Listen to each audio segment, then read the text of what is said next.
Hello, my name is Egon Cholakian. The impetus for my address today is the release of the highly impactful documentary film, The Impact. My keen interest in this film is well-founded, as it turns out to be based on materials from our 10-year investigation, some of the results of which I publicly disclosed in April of this year. This film reveals the detailed plans of the force I have mentioned in my previous speeches, known by various monikers such as the Architects of Consciousness, the secret KGB department that has maintained its activity and influence to this very day, and the Hydra, which seeks to destroy the United States and establish a totalitarian regime of its power worldwide. The Impact sheds light on how this destructive shadow force operates today, shaping international geopolitical trends, orchestrating global conflicts and terrorist attacks, manipulating entire peoples and nations, and sowing hatred and division among them. The documentary's creators have named this hidden force global anti-cultism. This investigative film has already sparked serious discussions in high political circles, the diplomatic corps, and government structures, which is not surprising. It should be noted that for many influential figures who consider themselves architects of global politics and international relations, such a turn of events was unexpected. Currently, all the facts and data presented in this investigation are undergoing meticulous analysis and verification by competent authorities. It is important to emphasize that a significant portion of the information has already been corroborated by an extensive evidentiary base. This means that from this moment onward, the discourse surrounding this film will inexorably escalate and inevitably translate into actions that this film has prematurely instigated. Allow me to clarify my stance. Yes, freedom of speech and independent journalism are foundational values of our democracy, and the emergence of such fundamental journalistic endeavors represents the exercise of the right to free speech and opinion. At first glance, the release of The Impact appears to be good news, as the truth has come to light. However, I must express my primary concern. Humanity is simply not yet ready for this truth. We, particularly my colleagues and I, are well aware of who stands behind the creation of this documentary, who its authors are, and how they acquired the materials from our investigation, some of which they recklessly and prematurely disclosed in the film. I wish to address these evidently courageous but exceedingly impatient individuals who brought this film to fruition. Esteemed creators of the film, The Impact, do you realize what you have done? We understand that you were driven by noble motives, love of humanity, altruism, and patriotism, and this is undoubtedly commendable. However, allow me to confront you with the reality that you have outpaced the times. You have publicly disclosed data and materials that were not yet ready to be revealed to the world at large. Yes, I do agree that people have the right to know the truth. Yes, you have accomplished an impressive feat, but you cannot fathom the additional complexities you have introduced to our work through these actions. Understand that when dealing with global matters, patience is paramount. Your impatience in this instance has complicated the investigative process. Had this information been made public, say, a year or so from now, the outcomes would have been far less dramatic. However, you have prematurely triggered certain consequences. You have, in turn, publicly disclosed specific methods employed by both anti-cult organizations and the force you termed as the global anti-cult. You excessively detailed their schemes and overly elaborated on their plans. You have revealed what should have remained concealed for at least one other year. Now, authorities in any country where anti-cult organizations operate have no legal right to ignore and must hold accountable to the fullest extent of the law all individuals mentioned in the film, especially considering the existence of an extensive base of incontrovertible facts and evidence of their criminal terrorist activities. Thus, not only from a moral standpoint, but also in accordance with current legislation, the lack of an appropriate response from the authorities to the disclosed facts could be construed as complacency in terrorist activities. This applies to top-tier politicians and intelligence agencies. Should they fail to respond and hold the guilty accountable, if they do not oppose them, then according to the law, they become not just accomplices in criminal activities, but also enablers of the resurgence of Nazism and the establishment of a Fourth Reich. Authors of the impact, do you actually comprehend what you have done?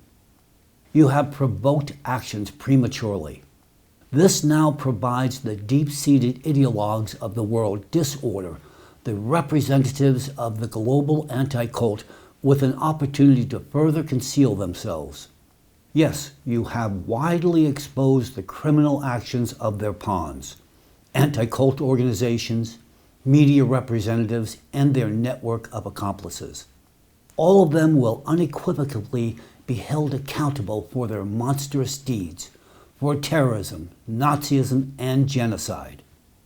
Their involvement in crimes against humanity has already been substantiated by an extensive body of evidence, which continues to grow daily.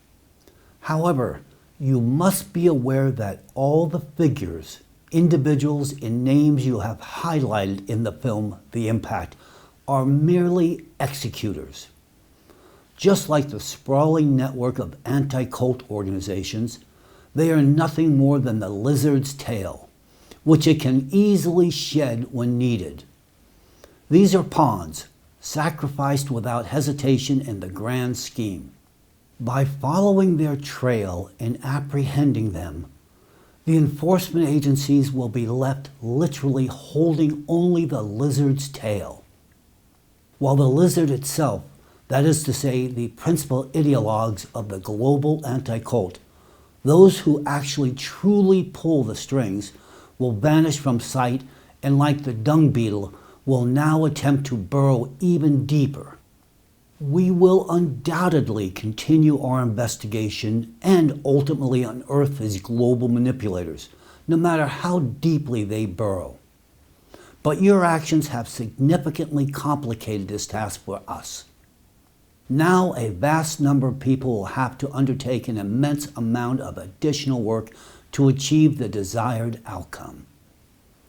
The primary objective of the investigation is to identify and hold accountable the key ideologues of the global destructive process. Only such an approach will effectively curtail their activities. It is crucial to ensure the collection of comprehensive evidence, preventing any involved individuals from evading responsibility. However, the premature disclosure of information risks shifting public scrutiny to mere executors, the front-facing individuals and organizations, while actually allowing the true orchestrators to cover their tracks and conceal their involvement. Please understand, I am not attempting to diminish the significance of your work. Instead, I recognize your noble intentions and greatly appreciate your pursuit of the truth. Yet, I must express my concern. Such serious actions as you have undertaken require coordination and alignment. You could have at very least sought my counsel. History has repeatedly shown us that being ahead of one's time can often have unpredictable consequences. Since the authors of the documentary touched upon Russia, let us recall, for instance, Vladimir Zhirinovsky, a politician whose forecasts often preceded their time and whose truthful statements about the climate boldly resonated in the public domain. Or consider the recent example of the ALLATRA organization, which also was ahead of its time, daring to speak the truth about catastrophic climate changes in Russia that threatened the entire world. What became of its story? In Russia and in Ukraine, under orders from Russia, ALLATRA was silenced and brutally persecuted, thus disgracefully trampling on freedom of speech and human rights in these countries.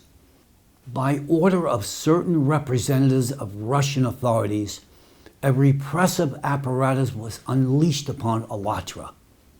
This is a flagrant act of suppressing truth and persecuting those who dare to challenge falsehoods. Both Mr. Zhirinovsky and the participants of ALLATRA sounded the alarm about a massive climate catastrophe in Russia and the world. They were ignored. They were silenced. They were misunderstood. Why? Because society was not ready for the bitter truth. So journalists who created the film, The Impact, remember this. Truths are only accepted by society when the appropriate time comes.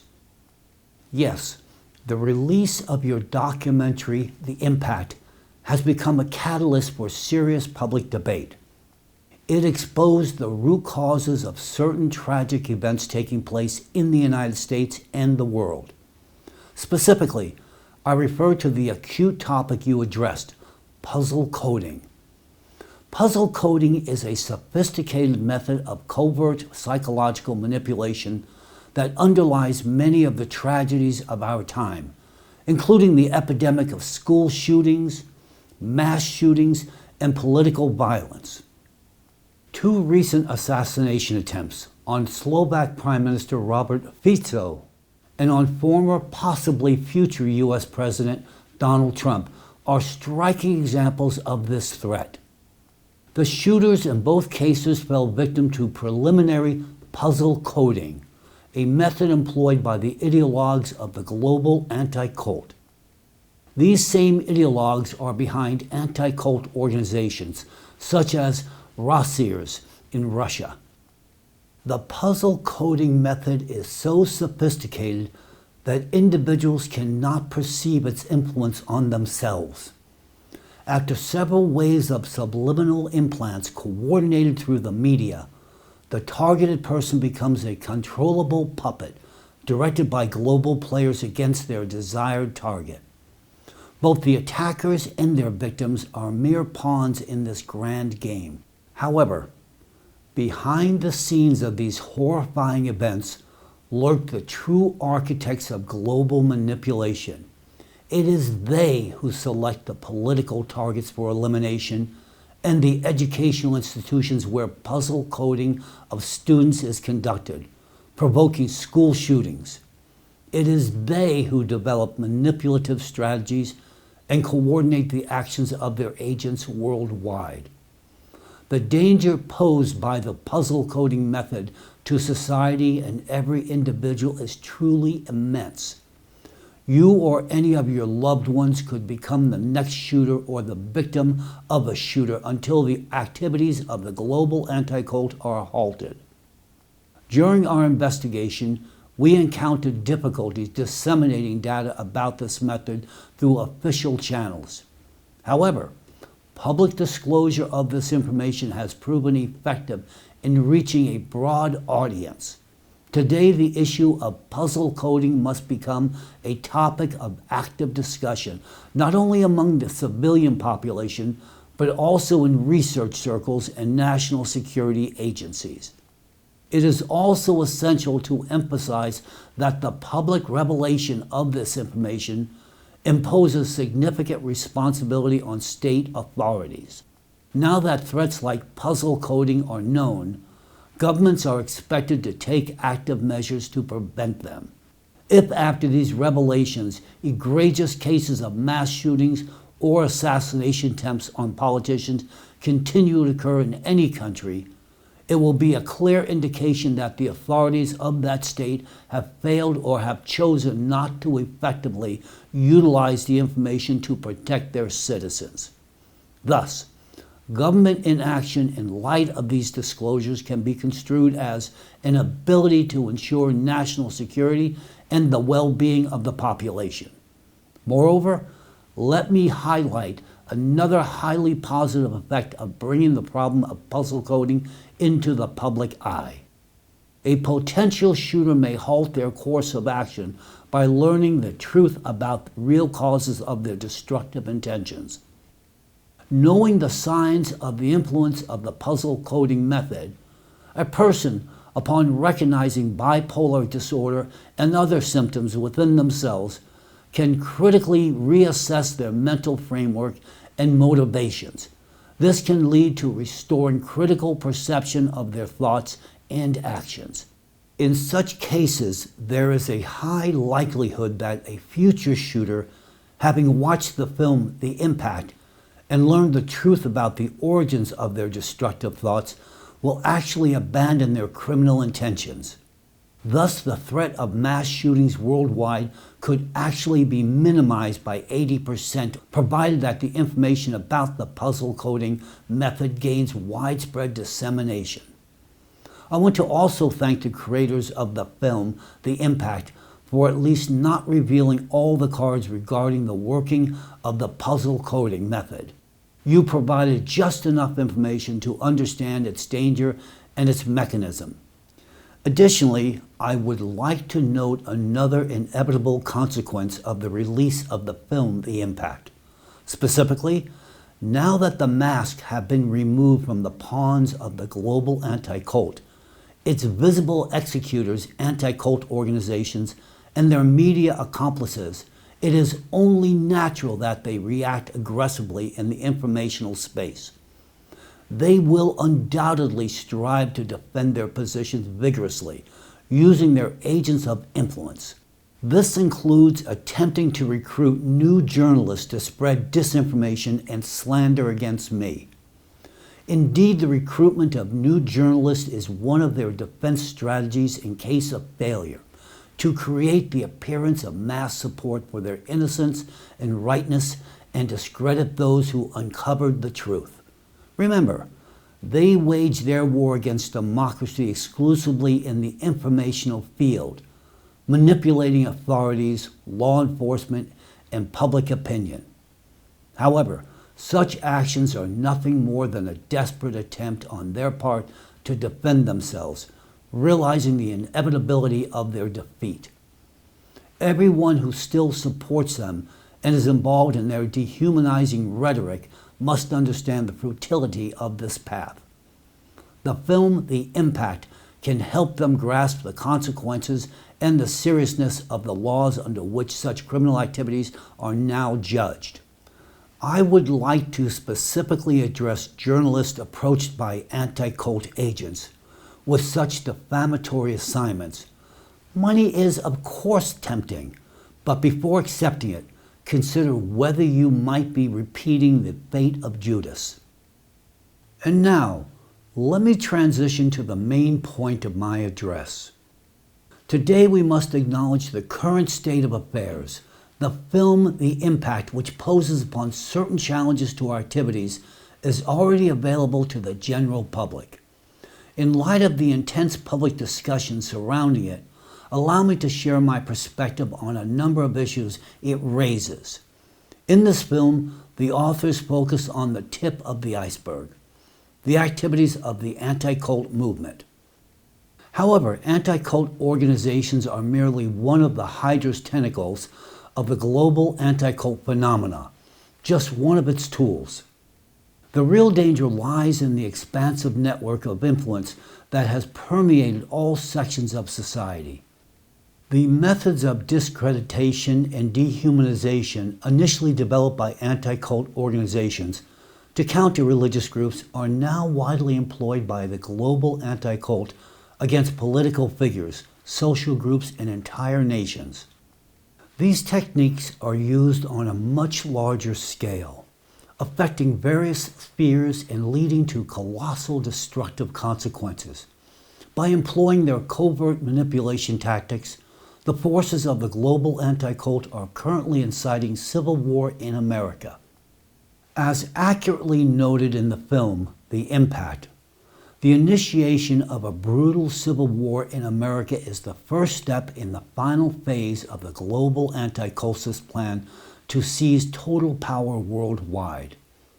Their primary objective is to destabilize the fundamental force that safeguards human rights and freedoms, that is to say, the United States of America. Today, all Americans observe and feel the monstrous level of divisiveness within American society. Political rhetoric is becoming increasingly aggressive. What was once deemed unacceptable is now seen as the norm. For example, calls for violence or the eradication of political opponents have become part of public discourse. All of this points to the significant influence of the global anti-cult representatives on social and political processes in the USA. It is no coincidence that the accomplices of the global anti-cult movement have recently been especially active in introducing terms like cult, destructive cult, and cultist, along with other derogatory epithets, into the public narrative to describe various groups, political forces, or individuals. This manipulative technique is aimed at dehumanizing opponents. This very technique can turn people who were initially neutral toward each other into enemies ready to tear each other apart. Observe for yourself what associations the terms destructive cult and totalitarian sect evoke in you. Whom do you picture when you hear these words? You most likely envision not people but comatose beings, almost animals. Those labeled with the term cult are viewed in the same way the Nazis viewed Jews during the Holocaust. They too saw them not as humans but as subhumans that could be exterminated. Doesn't it seem to you that something similar is happening in America today? One part of society perceives the other with the same hostility, with both sides using various derogatory and dehumanizing labels, which paves the way for violence. This is precisely how Americans are being prepared for conflict today. More accurately, for a full-scale civil war. A striking example of how such persecution leads to horrific consequences is the tragedy of the Waco siege in Texas in 1993. This event was extensively covered in the film The Impact. Do you remember that terrible siege of the Branch Davidian complex? The documentary film The Impact unveiled the long-awaited and I'm sure for many shocking truth about this tragedy. Think about it. How could it happen that unverified accusations and biases led to the death of 86 American citizens, including 25 innocent children, at the hands of other American citizens? Those who took on the responsibility to protect American citizens ended up willfully and intentionally killing them. American citizens killed American citizens. Finally, the true orchestrators of this well-planned massacre have been identified, and the methods of their influence on both sides, both the besiegers and the besieged, have been exposed. The film, The Impact, illustrated how the anti-cult propaganda machine operates using the events in Waco, Texas, as an example. Did you notice how the media shaped the negative image of the group? How easily did the term cult turn people into something non-human in the eyes of society? Think about it.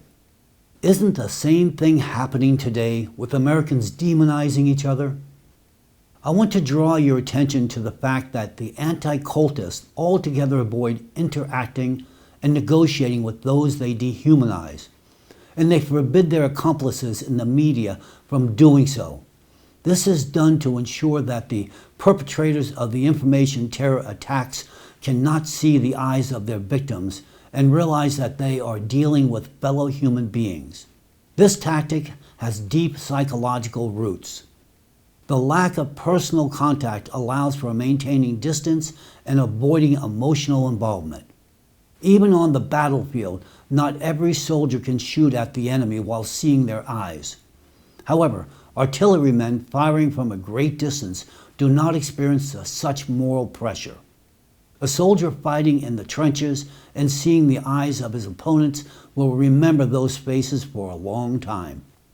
On the other hand, an artilleryman will not be haunted by such visions, as he does not see those he targets.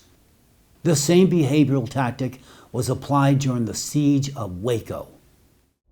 Throughout the entire subsequent disinformation campaign, other members of the organization were deliberately ignored, and almost all of them remained nameless, devoid of individuality. The people who lived at Mount Carmel, including children, were never presented to the public as personalities.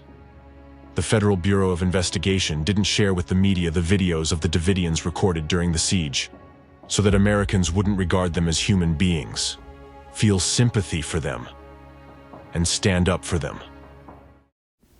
Waco is not just a tragedy of the past, it is a warning for the future.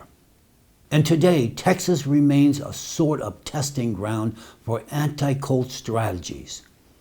The provocative actions in Texas last year involving secession attempts in opposition to the federal government can be seen as a kind of rehearsal for the internal civil conflict. It was, so to speak, a preliminary test to see if the launch button works. Having observed the readiness for radical actions, the situation in Texas was temporarily settled in a planned manner.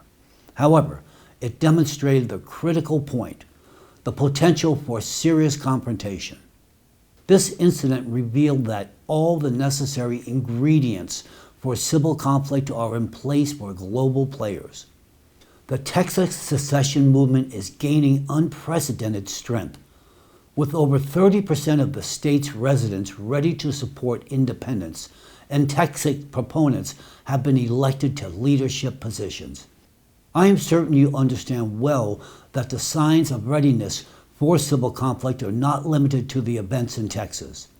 The fact that Americans today are led by anti-cult rhetoric is, in itself, an alarming sign. And while we will undoubtedly put an end to this disgraceful phenomenon of anti-cultism, each American will have to deal with their own mind. And this needs to be done now. It is essential to urgently restore critical thinking, learn to recognize manipulative techniques in the media and politics, and overcome imposed stereotypes and enemy images. I believe Americans can achieve this and become an example for others. After all, the same divisive processes that anti-cultism catalyzes in America are now also being initiated in Europe. While a civil war in America is the first step in the final part of the enemy's strategy for victory, the second step is provoking the collapse of the European Union. I want to draw your attention to the alarming signs indicating a growing trend towards disintegration within the EU. Firstly, political fragmentation within individual European countries is worsening. For nearly a decade now, the EU has been trying to curb anti-democratic developments within some of its member states, but unfortunately with little success. There is a widespread decline in the rule of law across Europe. Secondly, in the context of increased competition between geopolitical blocs, the number of disagreements between EU member states on a wide range of issues, including economic and geopolitical matters, is growing. This creates a favorable breeding ground for political polarization and radicalization of society. Thirdly, the migration crisis is intensifying, and disagreements on this issue among EU countries are already increasing. They will continue to gain momentum in the near future. I would add, French President Emmanuel Macron's recent statement about Europe's mortality vividly illustrates the level of concern among European leaders. Moreover, the deep-seated disagreements between France and Germany, which previously stood together, on key strategic planning issues seriously aggravate the situation. All these factors point to a well-organized force working behind the scenes, deliberately provoking European disintegration processes. Thus, global anti-cultism, a force aiming for the redistribution and usurpation of geopolitical power in the world, poses a colossal danger to both the USA and Europe today. However, it is crucial to emphasize the existence of another side suffering maximum damage and hardship from the influence of this hidden shadow force. I assert with full authority that the greatest danger global anti-cultism presents today is to Islam. Right now, we are on the brink of a large-scale civilizational war. This is not an abstract conflict between the West and the East. It is a concrete confrontation between the Islamic world and the rest of the world, which today, by all indications, is being artificially inflamed by a hidden destructive force, global anti-cultism. Allow me to provide some context on global events. Pay attention to the trends of recent decades. We observe systematic violations of the rights of Muslims worldwide, in Europe, America, and Russia. In the United States, according to data from the Council on American Islamic Relations, there has been a sharp increase in the hate crimes against Muslims and growing activity from anti-Muslim hate groups in recent years. In October 2023, a prominent American figure speaking out against Islam published an article in which he made the following statement about Muslims: "We're in a war between savages and civilization." I think that makes it eminently clear to you just what meaning the accomplices of the anti-cultism attribute to the expression civilizational war, a war of civilization against savages, who, in their view, must be eradicated. Why? Because Muslims are representatives of a religion of peace and moral purity, and Islam itself, with its strong and unwavering traditions, is seen as highly inconvenient to those who seek global control. It is no coincidence that there was a significant surge in anti-Islamic sentiment in October 2023, coinciding with a new escalation in the Israeli-Palestine conflict. It is crucial to understand that this long-standing conflict between Israel and Palestine, which could have been resolved long ago, is deliberately sustained and inflamed by representatives of global anti-cultism. Significant funds are poured into one side, strengthening it ideologically and materially. Why? The answer is clear: to create the conditions for a global civilizational war, which would be practically inevitable today if the plans of its ideologues were not exposed. Through this conflict in various countries, hatred towards Muslims is being incited on one side, while the other side, the Muslim community, is provoked into retaliatory actions. In Germany and Austria, for instance, there has been a record increase in anti-Islamic sentiments. In Britain, the number of crimes against Muslims has risen by 140%.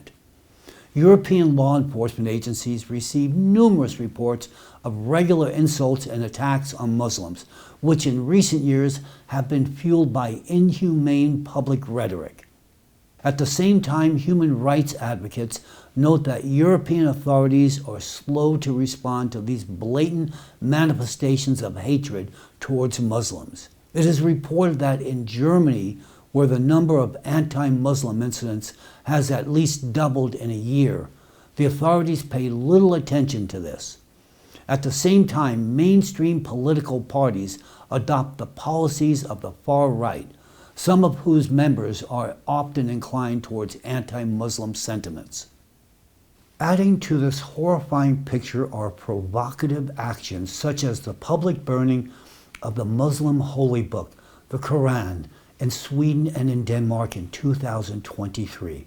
In Sweden, this occurred on June 8th during Islam's major holiday, Eid al-Adha. Subsequent Quran burnings in Denmark took place publicly near the embassies of the Muslim countries. These actions triggered a wave of anger in the Islamic world, exacerbating an already tense situation. Threats from Iranian militias followed, and Iran severed diplomatic and business relations with Sweden. Swedish Prime Minister Ulf Kristersson described the situation as, "We are currently in the most serious security situation since the Second World War." The supreme leader of the Islamic Republic of Iran, Ayatollah Ali Khamenei, stated that Sweden has entered a state of readiness for war with the Muslim world. In response, the head of the Chechen Republic in Russia, Ramzan Kadyrov, called on the entire Muslim world to take action. He is quoted as saying, "I urge the leaders of Islamic states to wake up and do everything possible to protect our religion from crime. Otherwise, it will be too late." He also questioned what Muslim leaders are doing to prevent the situation and why they allow our holy scriptures to be openly desecrated. A troubling trend of growing anti-Islamic sentiments is also being observed in Russia, where this process is likewise catalyzed by the forces of global anti-cultism. The horrific terrorist attack in Crocus City Hall on March 22nd, carried out by individuals from Dagestan, a Muslim-majority country, served as a catalyst for the tightening of immigration policies in Russia and a surge of xenophobic sentiments within Russian society. This event sparked a wave of negative attitudes towards Muslims and persecution by law enforcement agencies. Particular attention should be paid to the incident in Dagestan, which occurred 3 months after the Crocus tragedy. On June 23rd, an important holy day for Orthodox Christians, that is to say Trinity Day or Pentecost, militants quite literally carried out attacks in the cities of Makhachkala and Derbent. They set fire to churches and a synagogue, killing 22 people, including an Orthodox priest. The timing of the attack, on a significant Christian holiday, and the presence of deliberately left inscriptions pointing to ayat from the Quran at the crime scenes all point to a targeted, intentional provocation to incite interreligious strife and fuel hatred towards Islam. This provocation led to even harsher treatment of Muslims and migrants by Russian law enforcement and the introduction of stricter legislative measures. Consequently, security forces began conducting raids in mosques, including during Friday prayers, deeply offending Russian Muslims. The provided examples of events, statements, and anti-Islamic provocations in Russia, Europe, and the USA are just part of the troubling trends observed worldwide. All these events should be seen as links in a chain aimed at creating the conditions for a more significant conflict, a civilizational war between Islam and the rest of the world. Another clear fact further indicates this. Amid the escalation of interfaith tensions globally and the rise of anti-Islamic sentiments, we have observed in recent years the deliberate stimulation of migration flows from Muslim countries to Europe. At first glance, this may seem counterintuitive to the national security logic of the receiving countries. However, a deeper analysis of the geopolitical situation reveals that this is part of a larger plan. It is no coincidence that among the migrants from Muslim countries, there is a disproportionately high percentage of strong young men of working age, many of whom have military training. It is no coincidence that there is a deliberate lack of effective integration of these groups into European society. And it is no coincidence that there is a parallel rise in the anti-Islamic sentiments in the host countries. These factors collectively create the prerequisites for a large-scale civilizational conflict between the Islamic and non-Islamic worlds. In this conflict, Muslim migrants within the host countries will play a pivotal role. It is important to note that the migrants themselves may not currently be aware of their role in the potential conflict. Still, they will be mobilized under certain conditions. Currently, they represent what we would call a sleeper force that will be activated at a critical moment by those who originally conceived and planned this migration strategy, the very scriptwriters of this migration being global anti-cultism. According to the multi-stage strategy of global anti-cultism, the uprising of the Muslim world is the third step in their final strategy to achieve global chaos. As I mentioned earlier, the first step is a civil war in America. The second step is the disintegration of the European Union, accompanied by the escalation of anti-Muslim sentiments and critical violations of Muslims' rights. The third step is large-scale Muslim uprisings in Europe, followed by the involvement of major Islamic states under the pretext of protecting their fellow believers. The culmination of this scenario is as follows. Major Islamic geopolitical players, taking advantage of the weakened and torn apart America and Europe, will decide on a global retaliatory step, a full-scale military intervention using nuclear weapons in revenge for years of oppression, hatred, and humiliation. This scenario includes the mandatory use of nuclear weapons by Islamic countries, which will undoubtedly trigger retaliatory nuclear strikes.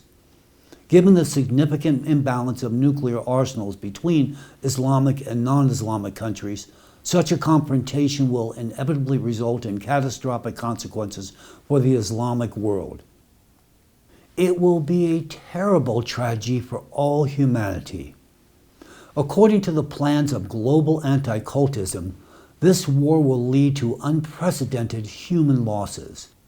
They cynically calculate that the number of casualties will reach at least 3 billion people.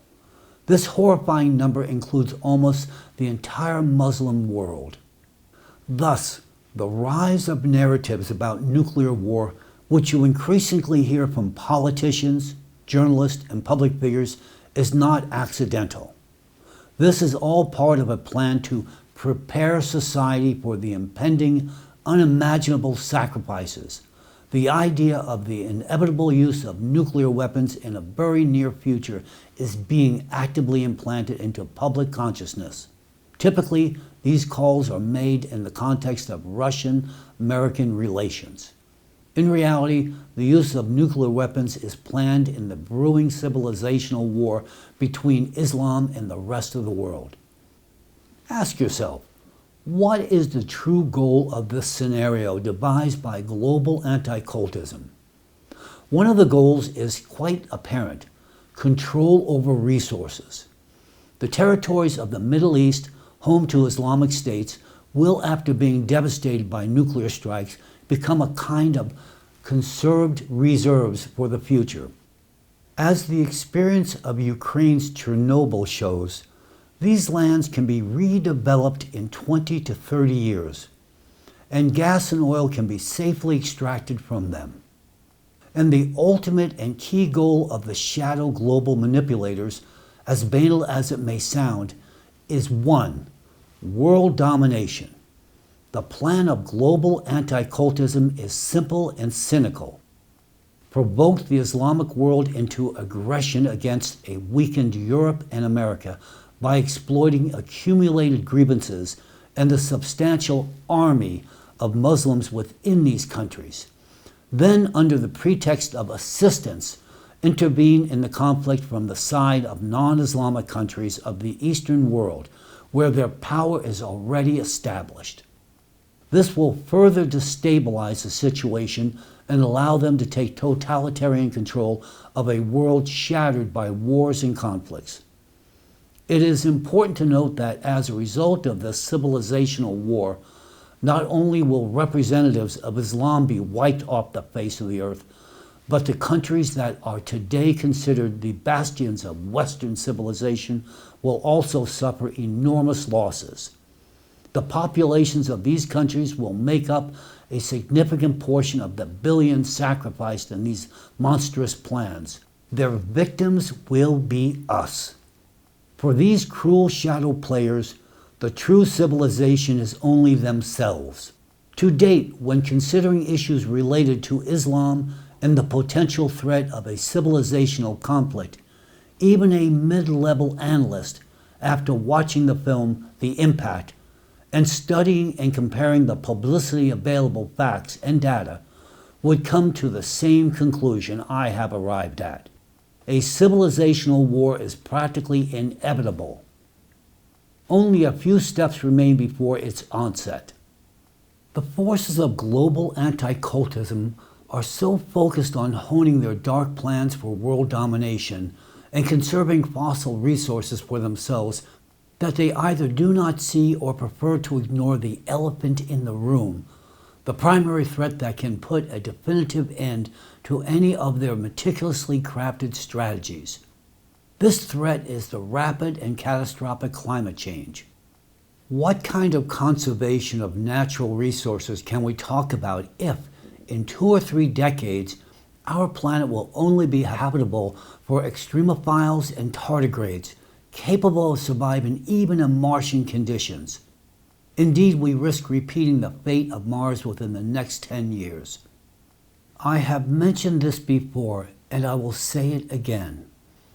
The current dangerous state of Earth's climate is not only due to anthropogenic impacts, but also cyclical geodynamic processes that provoke an increase in cataclysms and extreme heating of the ocean and atmosphere.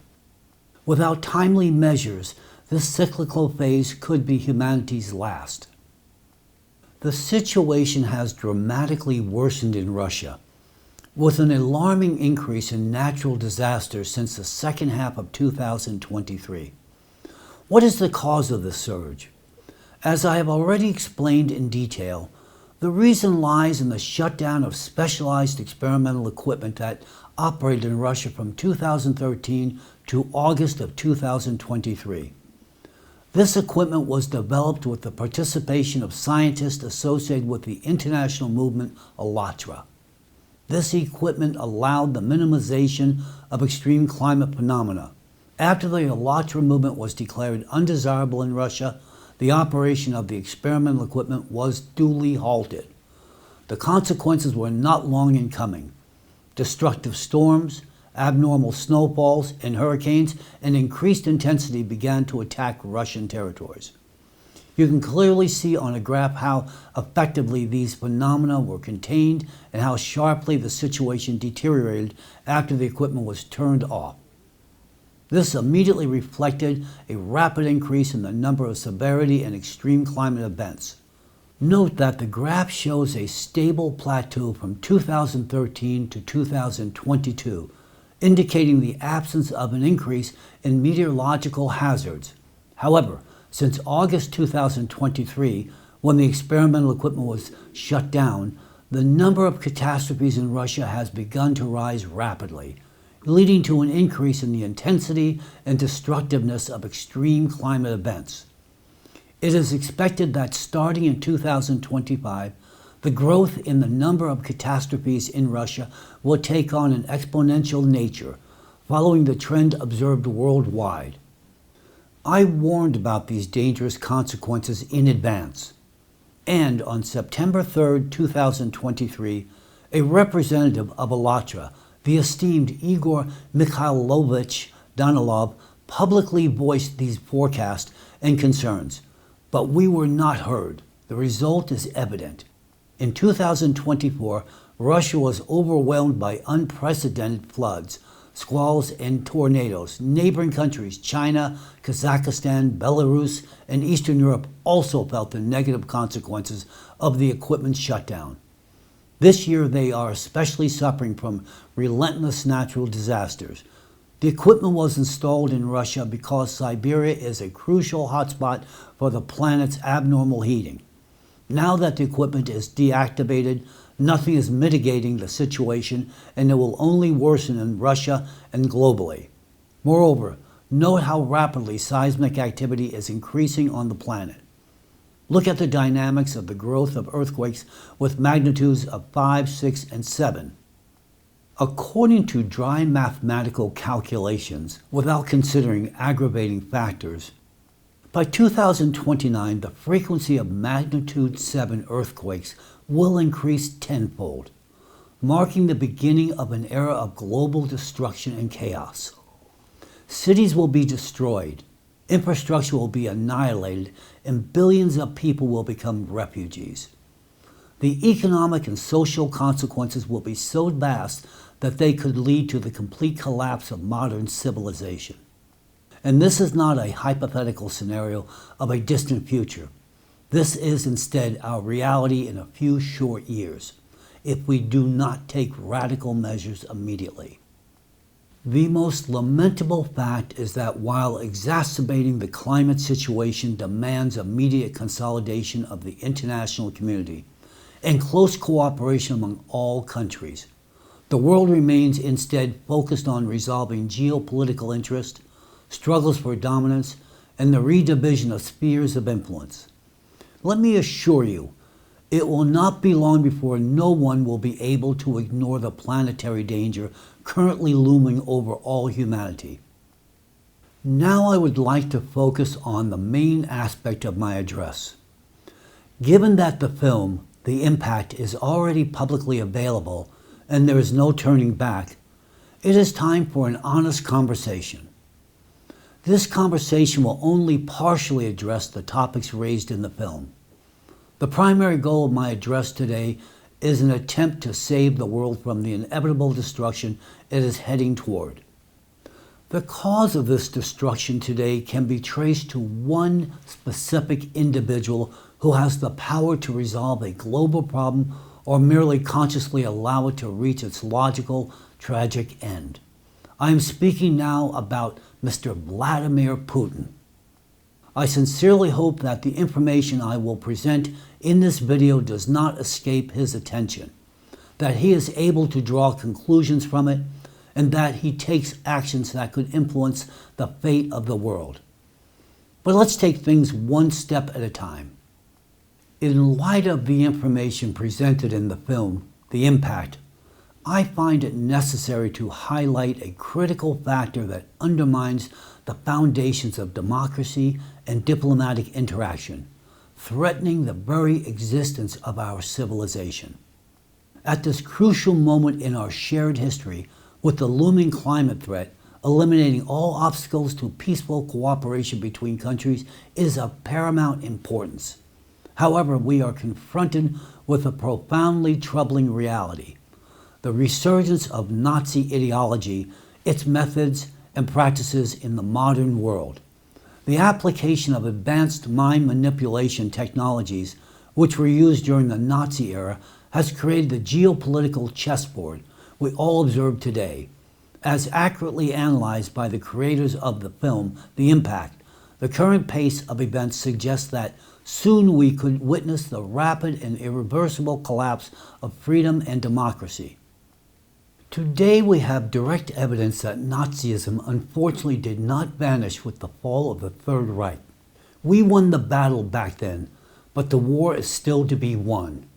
It is with deep concern that I must state that the fact that the methodology and practices of Nazism have persisted to this day, transmitted directly through the activities of specific individuals and organizations. The results of thorough research conducted by the analysts and creators of the film, The Impact, convincingly demonstrate that identifying these historical connections is entirely feasible. Moreover, the ongoing large-scale international investigation is already yielding concrete results. It enables the identification of those responsible for introducing Nazi practices and ideology into the modern world, even if in veiled or modified forms. This process is of utmost importance because the threat of Nazism not only undermines the foundations of international cooperation and peace, but also endangers the very principles of humanity, equality, and justice for which our predecessors paid an exorbitant price. It is absolutely unacceptable that during this unprecedentedly challenging period for all humanity, certain forces continue their inhumane activities. While the entire world teeters on the brink of an abyss, these hostile forces are deliberately undermining our collective efforts to save the planet. Therefore, we face an urgent and crucial task. Since representatives of the so-called global anti-cultism occupying key positions in various structures continue to exert covert yet significant influence on decision-making processes and the shaping of public opinion, measures must be taken to limit their ability to influence global politics and society as a whole. Only by eliminating this hidden influence can we move forward in addressing the more pressing issue of the climate collapse threat and the potential extinction of all humanity.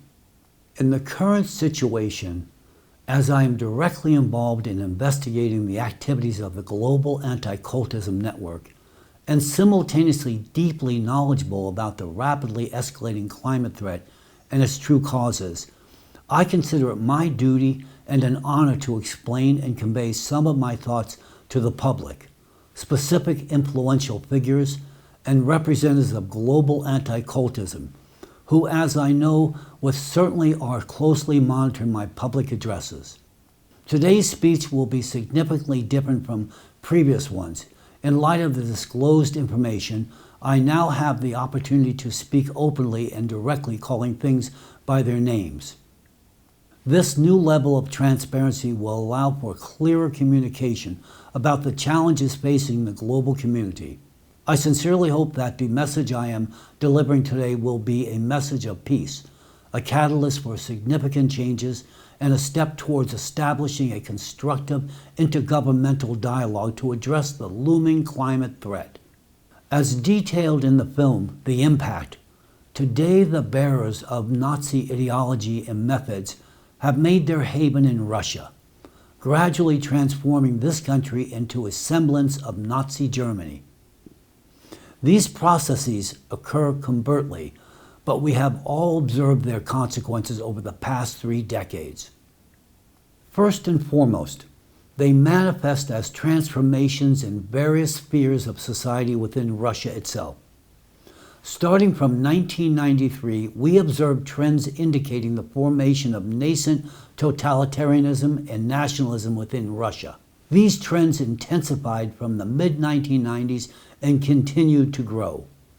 Today we have factual evidence and substantial grounds to assert that all the signs of fascism and its extremely radical form, Nazism, are already being implemented in practice in Russia. Now I would like to elaborate on some of these signs.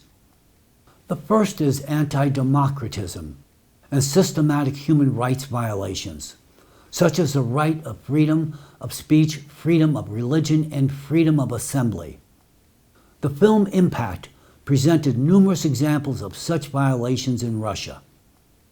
Another dangerous sign of fascism, which paves the way for legitimizing state arbitrariness and violating citizens' fundamental rights, is the disregard and violation of international law norms and principles.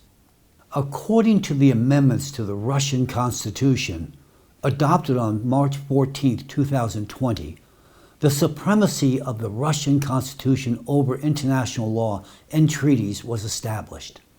As a result, Russian citizens have effectively been isolated from the global system of human rights protection and democratic freedoms.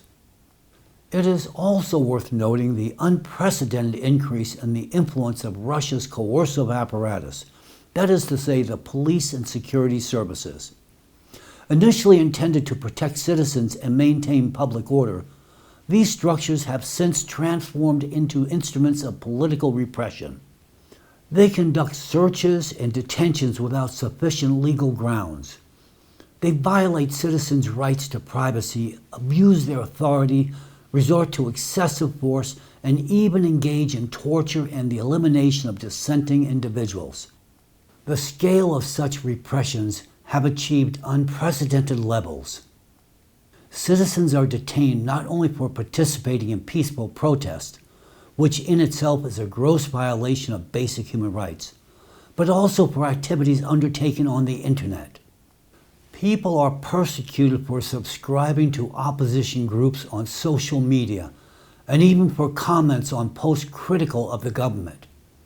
These actions by the authorities have an obvious goal: to intimidate the population and suppress any manifestation of dissent or to criticism. Thus, law enforcement agencies in Russia have turned into a monster that devours the freedom and dignity of citizens. They sow terror and contribute to the strengthening of the totalitarian regime. These methods of control and suppression mirror those used by Nazis. During Nazi Germany, the ruling regime exercised comprehensive control over all spheres of societal life through the SS protective squads and the Gestapo, the secret state police subordinate to them. Today we are deeply troubled to observe how the Russian law enforcement agencies and the security services, namely the Ministry of Internal Affairs, MVD, and the Federal Security Service, FSB, are acquiring traits and powers similar to those of the Gestapo and the SS. The scale of control and influence these structures exert over all aspects of citizens' lives has reached colossal proportions. Their functions and methods of operation, such as exercising political control and suppressing opposition, identifying and persecuting so-called enemies of the state, and carrying out extrajudicial repressions and executions, increasingly resemble the infamous practices of the SS and Gestapo. In effect, we are witnessing the formation of a modern analog of these repressive bodies in Russia, adopted to the realities of the 21st century. Simultaneously, there is a rapid degradation of the independent judicial system in Russia. More and more frequently, judicial decisions are made not based on facts, evidence, and the letter of the law, but on direct instructions from representatives of the executive branch, the prosecutor general's office, and even the close circle of the head of state. This is a flagrant violation of the principle of separation of powers and the independence of the judiciary. Currently, courts in Russia are used as tools to suppress dissent and even conduct show trials, where under the guise of vague legal formulations, people are declared extremists or accomplices of terrorism without sufficient grounds. This trend is particularly evident in cases related to the deportation of Muslims following the terrorist attack of Crocus City Hall. The courts demonstrate bias and injustice, disregarding fundamental human rights and principles of justice. The most illustrative case of such selective justice, where judicial authorities were pressured by the presidential administration, was the trial of the ALLATRA organization. During the judicial process against ALLATRA in Russia, we witnessed blatant evidence falsification, obvious manipulation of materials, and unprecedented pressure on judges from certain representatives of the presidential administration. In the complete absence of factual evidence, accusations were literally fabricated out of thin air. Subsequently, the activities of the ALLATRA organization were unlawfully banned in Russia. Following this, we witnessed illegal detentions, unjustified searches, and invasions into citizens' homes under trumped-up pretenses. It is particularly distressing that the victims of these repressions are law-abiding citizens, true patriots of their country, people who genuinely care about the future of their state and could make invaluable contributions to its development, are literally being persecuted and deprived of their constitutional rights and freedoms. These purges are nothing short of manifestations of modern Nazism. Fascist regimes are also characterized by the absence of pluralism in the media, control over mass media, strict ideological censorship, and powerful state propaganda. What we observe in Russia today goes far beyond ordinary censorship and represents an attempt at total control over the country's information field. Independent Russian media are under pressure. They are branded as foreign agents and extremist organizations, which is effectively equivalent to banning their activities. Censorship in social networks is intensifying daily, and platforms that the state cannot fully control are being banned. A particularly illustrative example is Russia's recent ban on the Rumble platform. This decision was made not of national security or public order considerations, but solely because the platform refused to block the channel of the ALLATRA organization. This organization publishes scientifically based forecasts on climate change, including prognosis about the future worsening of the climate situation in Russia itself. Essentially, we are witnessing an attempt to hide vital information about the future of their own country from the citizens. I want to express my deep, sincere respect for Rumble CEO Chris Pavlovsky, who, despite the threat of losing a vast marketplace, remained faithful to the principles of democracy and freedom of information. His refusal to unjustly censor an organization that had violated no laws exemplifies steadfast commitment to fundamental democratic values and uncompromised defense of citizens' inalienable rights and freedoms. What needs to be emphasized in this situation is that a reputable international company was instantly banned in Russia the moment it refused to comply with the authorities' demands and act against the principles of freedom of speech and open information exchange. This incident is not just a wake-up call. It is instead an alarm bell heralding the death of freedom of speech in Russia.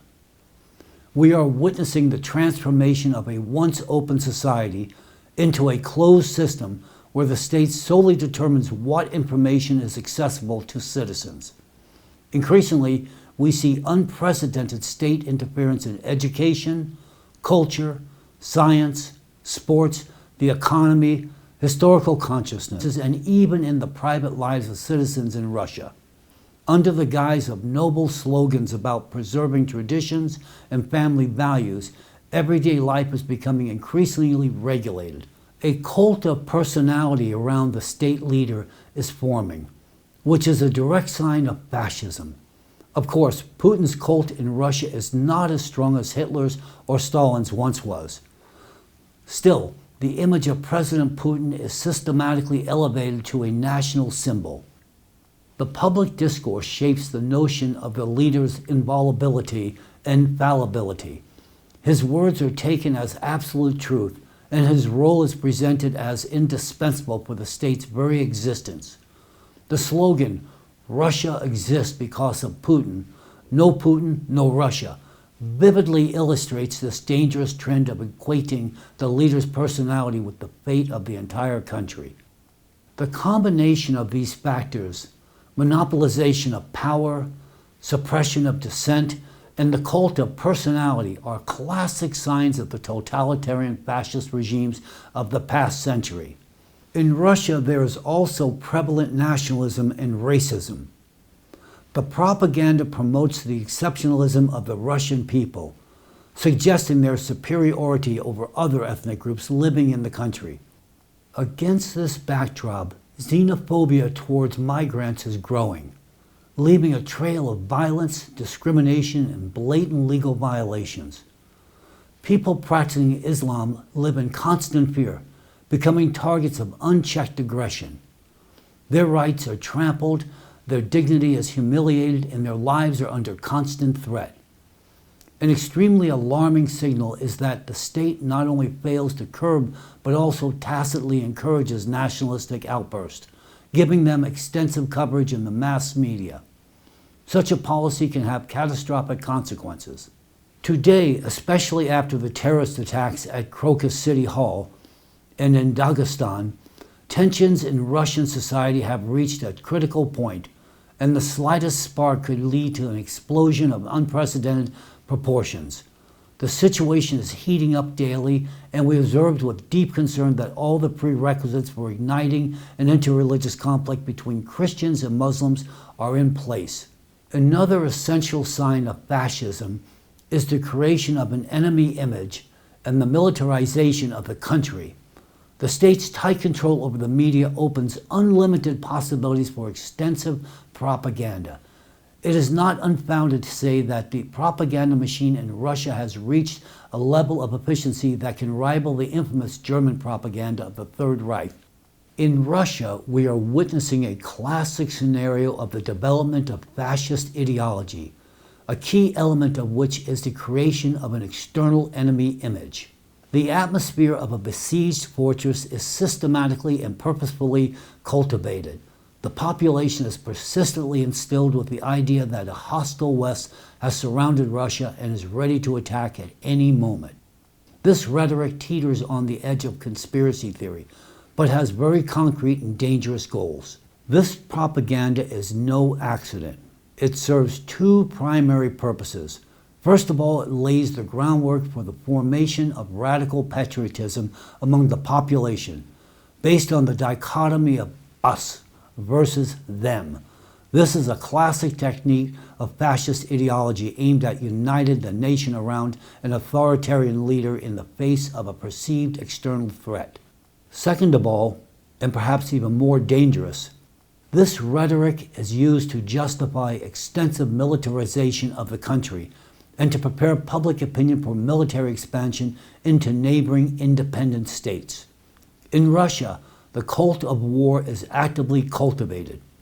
The population is persistently instilled with the idea of the inevitable and even desirability of a final battle, creating an artificial need for military victories. The ideology based on the concept of the great liberating mission of the Russian people is actively formed and promoted. Citizens are led to believe in the necessity of defending so-called Russian values and Russia's very right to exist.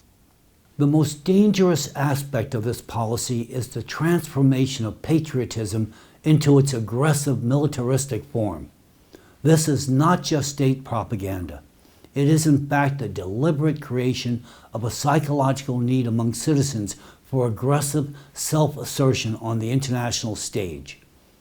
Such propaganda not only distorts historical memory, national consciousness, and society's moral compass, but also fosters a readiness for military actions within the population. The consequences of this propaganda can be observed in the ongoing military conflict between Russia and Ukraine. The public could not overlook the obvious and alarming similarities between President Putin's speech on February 24, 2022, about the start of a so-called special military operation in Ukraine, and Hitler's speech about the beginning of the war with Poland and the Reichstag on September 1, 1939, which marked the start of World War II. In particular, both Putin and Hitler claimed that they were forced to resort to military action after exhausting all peaceful means of resolving the conflict and not receiving support for their peaceful initiatives from the international community. In Putin's speech, as in Hitler's, there were assurances that civilians were not at risk and that strikes would be limited to military targets, avoiding civilian ones, assertions that later proved to be false. Both Putin and Hitler denied the historical legitimacy of the neighboring state, claiming the historical belonging of its lands to their own country. Finally, both falsely assured that they had no intentions of occupying the neighboring country's territories. The parallels are so obvious that they cannot be ignored. Nazism, this monstrous creation of the 20th century, left an indelible mark of tragedy and suffering in human history, becoming synonymous with genocide and inhumanity. Yet here in the 21st century, we are horrified to see how openly and cynically the Russian media justifies the need for genocide of the Ukrainian people. Just as in the dark days of Nazi Germany, baseless assertions about the Ukrainians' lack of civilizational substance are once again being heard. This rhetoric is an exact replica of Nazi propaganda, which denied the right to the existence of entire nations and cultures. It is crucial to understand that the examples of state policy presented are neither isolated nor spontaneous measures. On the contrary, they are elements of a systematic and consistent strategy, the ultimate goal of which is the gradual restriction of citizens' rights and freedoms. This is an intermediate stage on the path to the complete suppression of civil liberties and the establishment of total state control over individuals.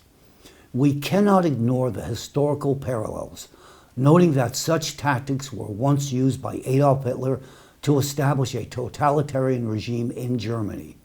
After the onset of the military conflict between Russia and Ukraine, many pro-Ukrainian media outlets adopted the rhetoric that there were too many similarities between the actions of President Putin and the sequence of actions taken by Hitler. They began actively comparing the modern Russian regime to the Nazi regime.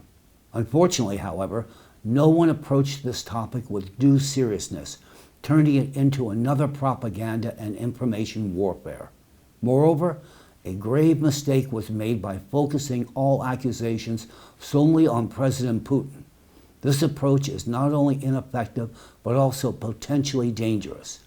It overlooks those who are actually behind the formation of the modern form of Nazism, those who operate in the shadows, manipulating not only society, law enforcement, and judicial bodies within Russia, but also the state leader himself. There are ample reasons to believe that President Putin himself has become a target of covert psychological manipulations conducted by representatives of global anti-cultism. Sophisticated propaganda methods, distortion of historical facts, and manipulation of historical truth through puzzle coding all work not only on the population, law enforcement, and military structures, but also on the country's top leadership. There is a high probability that President Putin does not take seriously the parallels drawn between his policies and the Nazi regime in Germany. Moreover, he might even find these comparisons absurd or laughable.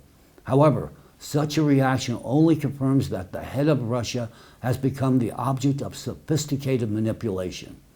Under the effect of covert influence, he is likely genuinely convinced of the correctness of his actions and decisions. The tragic irony lies in the fact that by rejecting comparisons with the Hitler regime, President Putin is actually following the same path. He does not realize that his rhetoric, political moves, and ideological stances increasingly resemble those that led to the catastrophe of the 1939 through 1945 period. At this moment, Russia bears a striking resemblance to pre-war Germany in 1939.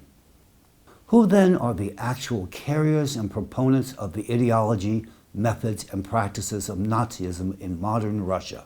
Who, operating in close proximity to the country's leader, is methodically and purposefully transforming the state into a semblance of the regime that humanity vowed never to allow again? Who is manipulating the Russian leader, President Putin, exerting such profound influence that he, perhaps unknowingly, begins to reproduce the rhetoric and actions that earlier mirror the behavior of one of the most dreadful dictators in human history, Adolf Hitler? The answer is simple. We are witnessing a scenario painfully familiar from the experience of Nazi Germany.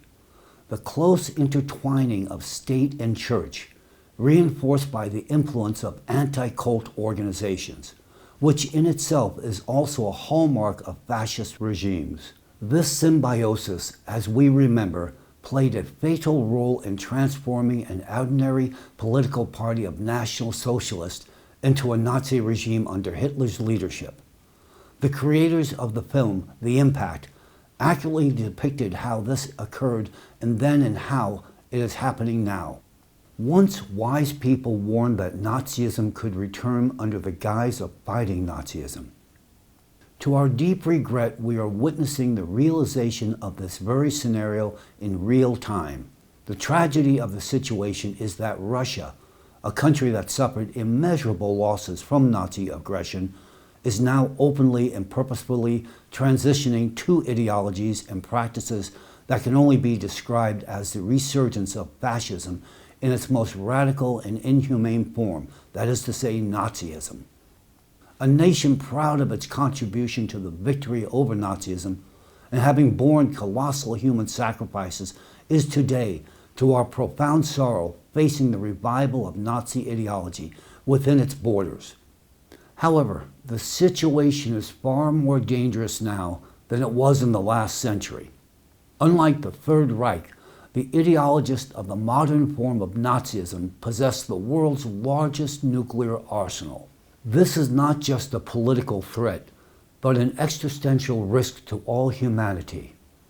In the context of an escalating climate crisis, the use of nuclear weapons could be a catastrophic step, accelerating the advent of irreversible consequences for our planet. We risk destroying the world long before even the most pessimistic climate predictions forecast.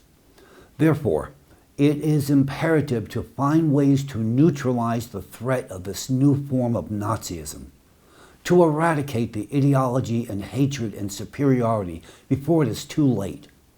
We cannot afford to repeat the mistakes of the past. The cost of inaction today could be immeasurably higher than ever before in human history. Based on the foregoing, only one conclusion can be drawn.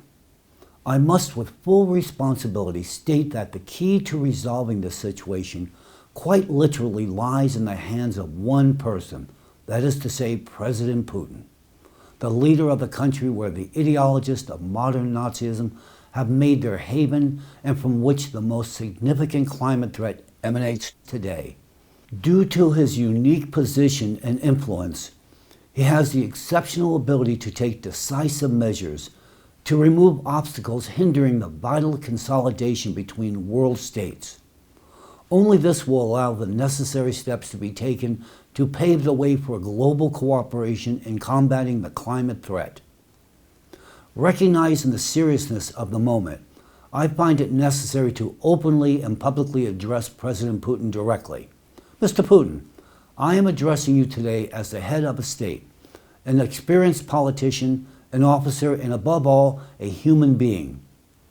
Now when the situation is at its breaking point, simply human understanding may be the last chance to preserve the future of this planet. That is why I will speak to you as frankly as possible. Please forgive any emotional outburst in my speech. I am confident that you, more than anyone else, understand what it means to bear responsibility for the lives of millions and to make decisions where the slightest mistake can have catastrophic consequences. First and foremost, I urge you to wake up and see what is happening in your country. If you are a person who relies on facts, then look at the facts. There are a number of clearly defined signs of fascism known to the global community as well as yourself. The list is not very long. However, all these signs have been distinctively manifesting in the country under your leadership for a very long time. This is not an unfounded assertion, opinion, or assumption, but a harsh reality supported by a multitude of irrefutable evidence. The specific examples of the signs of fascism in your country that I have mentioned today are just the tip of the iceberg. I have intentionally refrained from delving into all the details to avoid overloading my monologue. I am confident that you, as the leader of a great nation, possess enough discernment to recognize these alarming trends yourself. Answer one simple question, honestly and first of all to yourself. Which of the known signs of fascism are absent in the state under your leadership today? I fear the answer is obvious. All the signs are present. Moreover, in your country, right before your eyes, Nazism is forming in its most dangerous hidden form.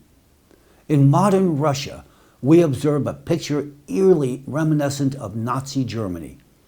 Firstly, the new format of Nazism is manifested in the activities of anti-cult organizations in Russia and their individual representatives. Through their efforts, the fundamental constitutional rights and freedoms of citizens in your country are systematically trampled upon. Currently, they have succeeded in banning and labeling as extremists various religious and secular organizations, as well as individual people, politicians, and opinion leaders. Already in Russia, it is dangerous for one to openly display a faith or position different from those imposed by the country's titular religion and dominant ideology. But the anti-cultists have not stopped there. They actively invade all aspects of public life, seeking to ban secular organizations, businesses, and even specific ideas. It is under the influence of covert methods of mind manipulation, including the puzzle coding method used by the anti-cult group, that law enforcement agencies and police in Russia have transformed into instruments of repression, reminiscent of the infamous SS and Gestapo. The judicial system in your country also increasingly acts under the dictates of the anti-cult organizations, conducting show trials and issuing unlawful decisions. Their influence in Russia is so significant that they can operate contrary to the official state policy while remaining unpunished. Russia today is already practically a totalitarian country, where a comment criticizing the authorities or a social media post can quite literally lead to charges not just of extremism, but of aiding and abetting terrorism, resulting in a criminal case and deprivation of liberty. And in this environment, anti-cultists feel a sense of complete impunity. In public statements in the media, they dare to openly express their disagreement with you, President Putin, contradict you, accuse you, argue with your position, and openly engage in activities directly opposed to your statements and aimed against the state's interest. It is noteworthy that in a country with practically no freedom of speech, anti-cultists are the only ones who can afford such behavior. This clearly indicates their immense power and influence in your country, including over you, Mr. Putin. Moreover, you yourself are increasingly echoing the rhetoric of the anti-cultist. What or who is making you do this? Think about it, Vladimir.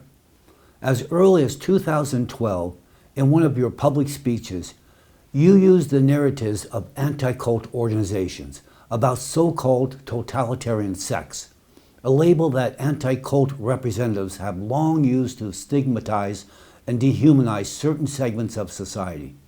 Mr. Putin, have you noticed that since 2012 you have sharply started echoing their rhetoric? Are you afraid? Or do their psychological manipulation techniques work on you as well? Think about it. And if you doubt that you have been psychologically conditioned, let's conduct a small test. How do you feel about cultist and totalitarian sects? What emotion do these words evoke in you? By using the anti-cultist narrative in public statements, you, as the highest official of the country, are effectively renouncing a significant portion of your citizens, those very people who elected you and whose interests you vowed to protect. Furthermore, by using such rhetoric, Mr. Putin, you are essentially declaring the part of your population as non-human, deprived of fundamental rights and dignity. I draw your attention to the fact that such rhetoric of dehumanization and alienation of part of society was a starting point for the Nazi regime, leading to one of the greatest tragedies in human history. By repeating the narratives of the anti-cultist, you, Mr. Putin, are acknowledging their power over you. Currently, in Russia, instead of curbing the activities of anti-cultists, new laws are being passed under the aegis of the country's highest leadership, effectively giving them carte blanche, as well as to the forces behind their activities, who are the ideologists of this new form of Nazism. Based on your words and these decrees, these forces gain legitimization for their inhumane activities. In effect, President Putin, you have unleashed them and allowed them to steer the country towards the path of Nazi Germany. Such tendencies reveal who truly stands behind the scenes, determining the course of the state and expose the true face of power in your country. It is precisely the representatives of anti-cult organizations, together with the top leadership of the country's dominant religion, who are transforming Russia into the Fourth Reich before your very eyes, President Putin, and shaping you into a new Führer. Mr. Putin, do you honestly not see this? Or are you flattered by the idea of becoming a blend of Stalin and Hitler? As far as I know, you have a profound understanding of history. You cannot fail to notice that the processes occurring in Russia now mirror those in Germany in 1939, and even identical slogans are being used. In the modern rhetoric of Russia's propaganda machine, the slogan, "We are Russian, God is with us," is widely used. However, it is important to note that the phrase, "God is with us," originally referred to followers of the Christian faith, not to national or ethnic identity. Moreover, this slogan has sinister historical connotations, and it is not unique to Russian history. On the contrary, it has deep roots in European, particularly German military tradition. It was used during the First and Second World Wars by German soldiers, including those of the Wehrmacht, who wore belt buckles inscribed with "Gott mit uns," God is with us. The irony of this fate is that this slogan entered the Russian imperial tradition through emperors of German descent. The use of this slogan by modern Russian military forces is a clear indication that the propaganda methods used to justify aggression and militarism have remained unchanged for centuries. The successors of the same forces that contributed to the formation of Nazism in the last century are today employing identical methods to create a new form of Nazism ideology. It was through the use of these time-tested methods that the Nazis of the early 20th century conquered German society. This was a society of free, disciplined, and highly educated people who had already given the world groundbreaking scientific discoveries, magnificent works of art, and civilizational achievements. However, Nazism, or more accurately in the context, anti-cultism, gradually instilled a radical form of patriotism into German society, turning these highly intellectual and cultured individuals into brutal monsters. First, they were filled with patriotism, and then they became fascists and Nazis. In precisely the same way, your country's society is being transformed into Nazis today, Mr. Putin. You may not see it from the inside, just as Germans did not see it in their time. They believed they were acting absolutely correctly because they were lied to. Hitler was lied to by those close to him, followers of anti-cultism, whose followers today stand behind your back and lie to you in precisely the same manner. Unlike German society, Russian society has a monarchical mentality, characterized by a strong cult of the ruler's personality and a high tendency towards subservience to the monarch as a sacred figure with divine right to power. This is why modern resurgence Nazism so quickly and easily establishes its power in your country. Mr. Putin, why do you not see how you are being turned into a Führer? Your closest associates are persistently convincing you of the existence of some higher duty of sacred significance.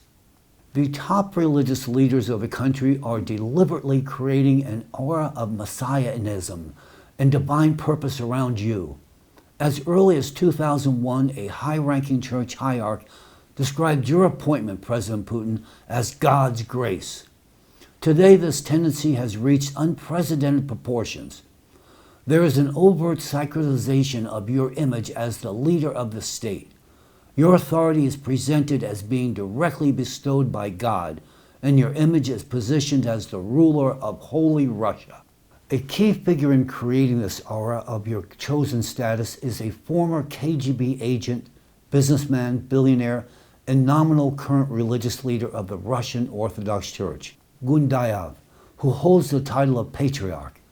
Although Mr. Gundaev is a religious figure of the Christian Orthodox Church, in reality he acts as a political figure actively promoting a militaristic agenda. He regularly uses language and arguments that echo the rhetoric of the predecessors of modern anti-cultists, who played a vital role in the development of Nazi ideology in the past.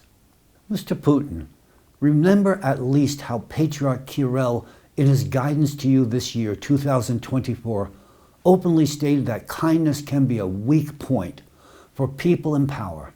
He also justified the authorities' adoption of stern decisions, even if they involve sacrifices, noting that such decisions have never been condemned by the Church. First of all, this position not only contradicts the fundamental principles of Christian teachings on mercy and compassion, but also serves as a direct justification for militarization and aggressive foreign policy.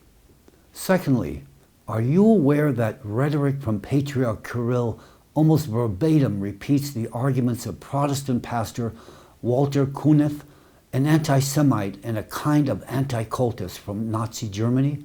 Kuneff, like Patriarch Kirill, urged the Church not to interfere with the state in using force, using the metaphor of the sword as a symbol of state power. Compare for yourself, Mr. Putin.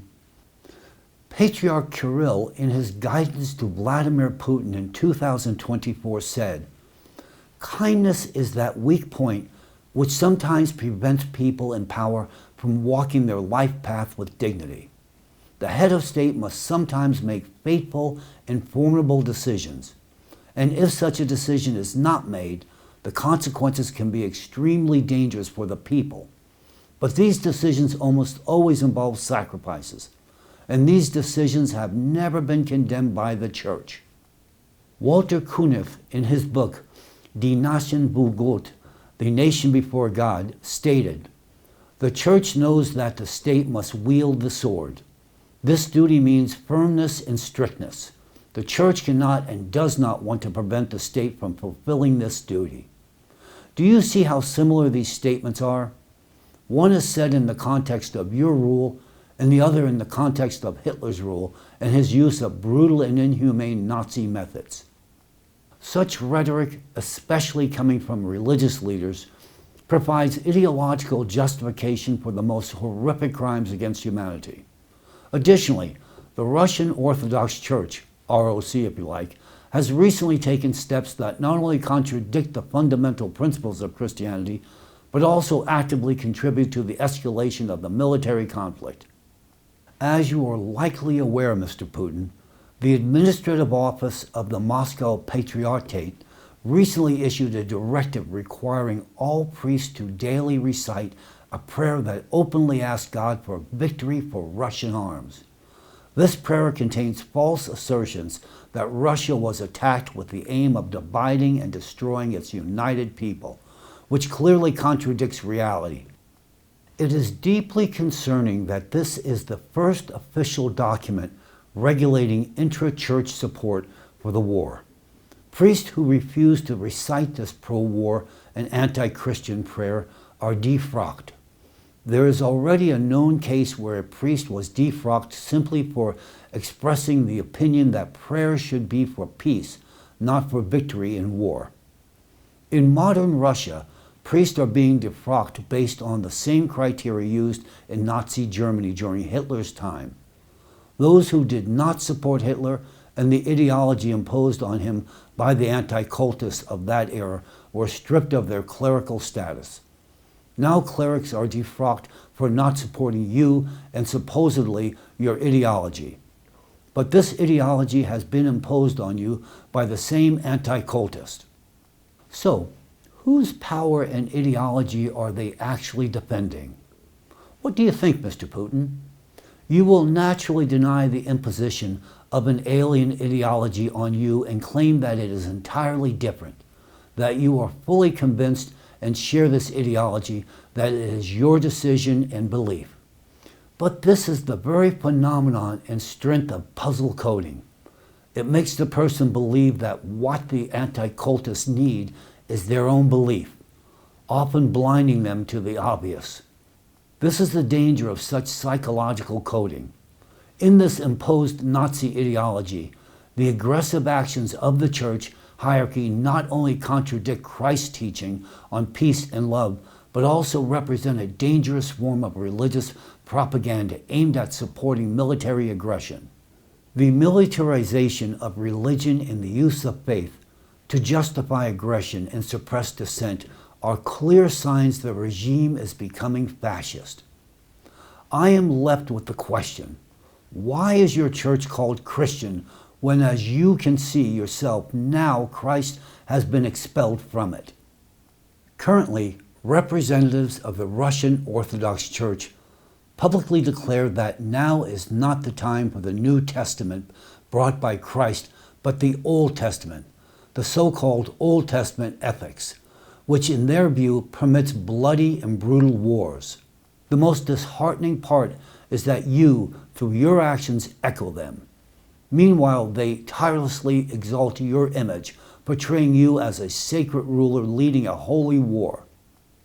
After your recent inauguration, Mr. Putin, we witnessed the highest religious figure in the country, the Patriarch of the Orthodox Church of the Moscow Patriarchate, Kirill, in his congratulatory speech essentially ascribe a sacred status to your governmental position.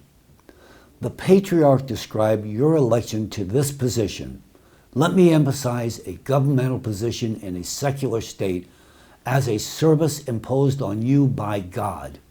Moreover, Patriarch Kirill stated that you lead Holy Russia, thereby blurring the lines between state governance and a religious concept.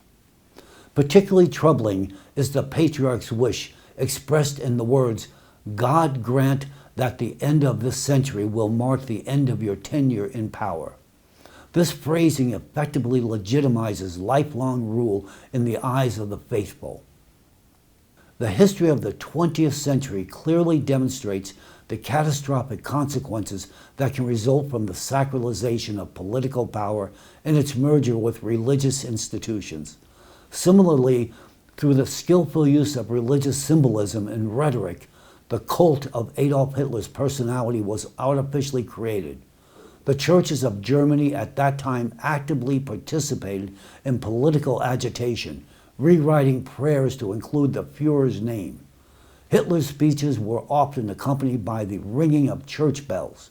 This practice had a strong subconscious effect on listeners, artificially elevating the dictator's figure to the level of a messiah in the public's mind. Thus, sacralization of a totalitarian leader is not a new phenomenon. You should know, Mr. Putin, that Adolf Hitler himself was deeply convinced of his so-called sacred mission and was obsessed with the idea of his supposed divine purpose. Today, your closest associates are instilling similar ideas about your unique messianic role. Such rhetoric is not just dangerous, it is potentially catastrophic. When the head of state undergoes such intense ideological and psychological manipulation, and when he is not only convinced of the absolute righteousness of his actions, but also believes himself to be the executor of a divine mission, it creates the conditions for unpredictable and potentially destructive consequences. We cannot ignore the fact that similar methods were used by high-ranking religious representatives and anti-cult activists to create the cult of Hitler's personality, whose actions led to unimaginable suffering of millions in a global catastrophe. The direct followers of the ideologues and creators of 20th century Nazism in Germany are today repeating the scenario in Russia. The only remaining question is this: do you, President Putin, realize what is happening? It is quite possible that you genuinely believe you are fighting Nazism without noticing how true Nazis behind your back are gradually transforming Russia into the Fourth Reich. You have been convinced of your great destiny and special responsibility, and evidently you have bought into this, seeing yourself as the chosen one. But take a moment to consider, what is this destiny? And suppose great responsibility that these ideologues of Nazism have placed upon you. Is it the revival of Nazism, the creation of the Fourth Reich, I understand it flatters the ego to believe in such a grand mission, to think that you are divinely ordained to carry it out. But who told you this? Fascist Nazis who have killed the religion of Christianity and expelled Christ from your church. Jesus Christ taught us to love one another. But what do those who lead your country into the abyss of Nazism teach and call for under the guise of Christ's name? And you listen to them. Yes, it may be pleasing to your ears, but how do the people live under the yoke of resurgent Nazism? Mr. Putin, as someone who loves history and knows it quite well, can you not see the horrific similarities between the current course of your country and the tragic path of Nazi Germany under Hitler's leadership? Or are you consciously ignoring the apparent facts, leading your country and the world to the brink of disaster? Can you not see the similarities between the slogans and narratives of propaganda in your country and those of Nazi Germany? Have you not noticed that you are already following the same path as Hitler, even speaking his words? Remember history. Hitler's path began with a party concerned with the welfare of workers and Christians. But once they became entangled with the anti-cultist and specific influential religious figures, they transformed into a monstrosity that shook the world. Today you, Mr. Putin, and your party are treading the same road, repeating this faithful path step by step. The truth is that behind you stand the direct heirs and followers of those who once gave rise to Nazism and manipulated Hitler. The same sinister forces that once plunged the world into war and suffering are pulling the strings today, controlling you. Look closely at those who stand behind you. Yes, we know that you have intentionally created competing groups within your inner circle. You aim to maintain a balance of power, ensuring that you remain the unrivaled player in this complex political game. You tried to position the pieces on the chessboard so that no one could defeat you. Your strategy was brilliant, but face the truth. One of these factions has outplayed not only its rivals, but you as well. Now, while you believe you have everything under control, the reality is that this group has been manipulating you for quite some time. You are following the rules they dictate. Can't you see how methodically they are eliminating your faithful supporters and replacing them with puppets who serve their misanthropic agendas? I'm about to tell you something that no one else dares to say. And do you know why? Because unlike those people you have surrounded yourself with, I want nothing from you. No power, no money, no privileges. The only thing I want is for you to regain your common sense. For you to finally analyze the situation on your very own without the influence of your advisors. I assure you the picture you will see will vastly differ from the one they are painting for you. You, like Adolf Hitler in his time, have been subjected to covert mind manipulation and have been implanted with false beliefs. You are being deliberately turned into the new Führer of the 21st century. And it was done by those you allowed close to you, who are now near you but operate behind your very back. Many of your convictions result from their deliberate coding of your mind. Reflect on this. Remember what you initially aspired to achieve when you took office and where you have ultimately led the country to today. Look at yourself. Don't you see how radically you've changed? Remember who you were and what you aimed for, and compare that to who you have become. I remember the ideas you came with and where you started from, Mr. Putin. You had ambitious plans. You wanted to join NATO and establish a visa-free regime with the USA. You sought integration with the West and democratization of the country.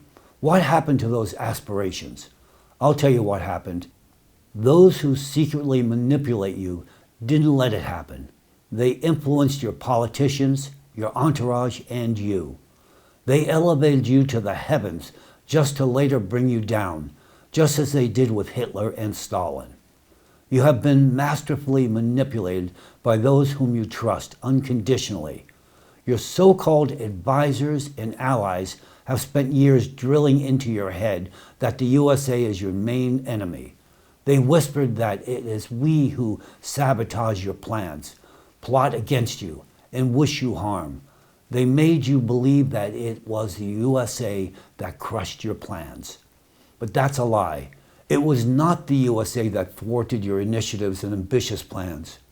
It was those who now stand behind your back, whom you consider your trusted confidants. It is they who methodically, step by step, created the conditions that made your original goals literally impossible. They gradually changed your course, steering you further and further away from your initial intentions. And they did this not in the interest of your country, but for their own purposes. Moreover, these same people, being representatives of global anti-cultism, through their branches in the USA, actively sabotaged cooperation between our countries. They played a double game, destroying the bridges we tried to build. Open your eyes. These ideologues of modern Nazism are not just playing with you. They have turned you into a pawn in their game, a game whose rules you do not know. Those you trust lead you towards isolation and confrontation, destroying all chances for progress and international cooperation. Your entourage applauds your every step, but these are applause on the way to the abyss. They are not rejoicing in your successes, but in their growing power over you. And while you indulge in the illusion of power, they have almost achieved their goals. You do not see most of what is really happening. You are being played just like the whole of Russia and the rest of the world by true grand masters whose existence you are not even aware of. But the most frightening thing is that some of these puppet masters are in your closest circle, among those you shake hands with. If they were not close to you, they would not be able to so methodically destroy democracy and instill Nazi ideology in your country. You are blind, my friend, to what is happening around you. All over the world and in your country as well, the agents of influence of these hidden grand masters sow chaos and violence and organize monstrous terrorist attacks, including mass shootings in schools. This is methodical testing of terror and covert mind manipulation technologies. And your country has become the testing ground for these experiments. You publicly claim that you know who organized the tragic terrorist attack at Crocus City Hall. But do you know that you regularly meet and shake hands with those who are actually behind the organizing this attack? These are the ones who ultimately benefit from it. When they meet you personally, they smile to your face and praise you, showering you with flattery. Meanwhile, behind your back, they meticulously planned and executed Crocus. They did this to weaken your position and show you how vulnerable you are.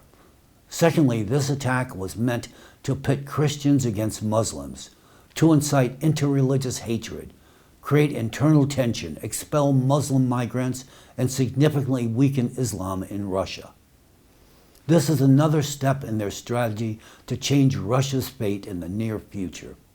Only a few representatives of your FSB, more accurately now the Gestapo, are aware of the scenario for Russia's future, but they will never tell you about it. What I am saying is not a prediction or a prophecy. It is merely the result of quality intelligence, real intelligence. What these new format Nazis have done to your country has already crossed over conceivable boundaries. This is practically open Nazism, and they are just one step away from proclaiming it openly. Under the influence of global anti-cultism, Russia today is turning into the Fourth Reich. But I know the Russia it once was, having worked there. Mr. Putin, can you not see the difference?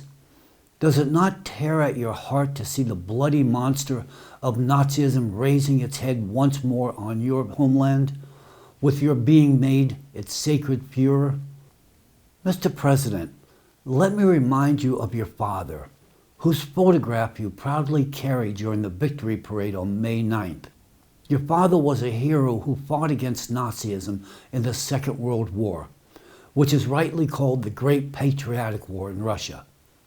Because it was not just a fight for territories, it was a war for the homeland, for humanity, and for the fatherland, for the universal heritage of fathers and grandfathers who carried and passed down the ideals of humanity, freedom, and peace through the centuries.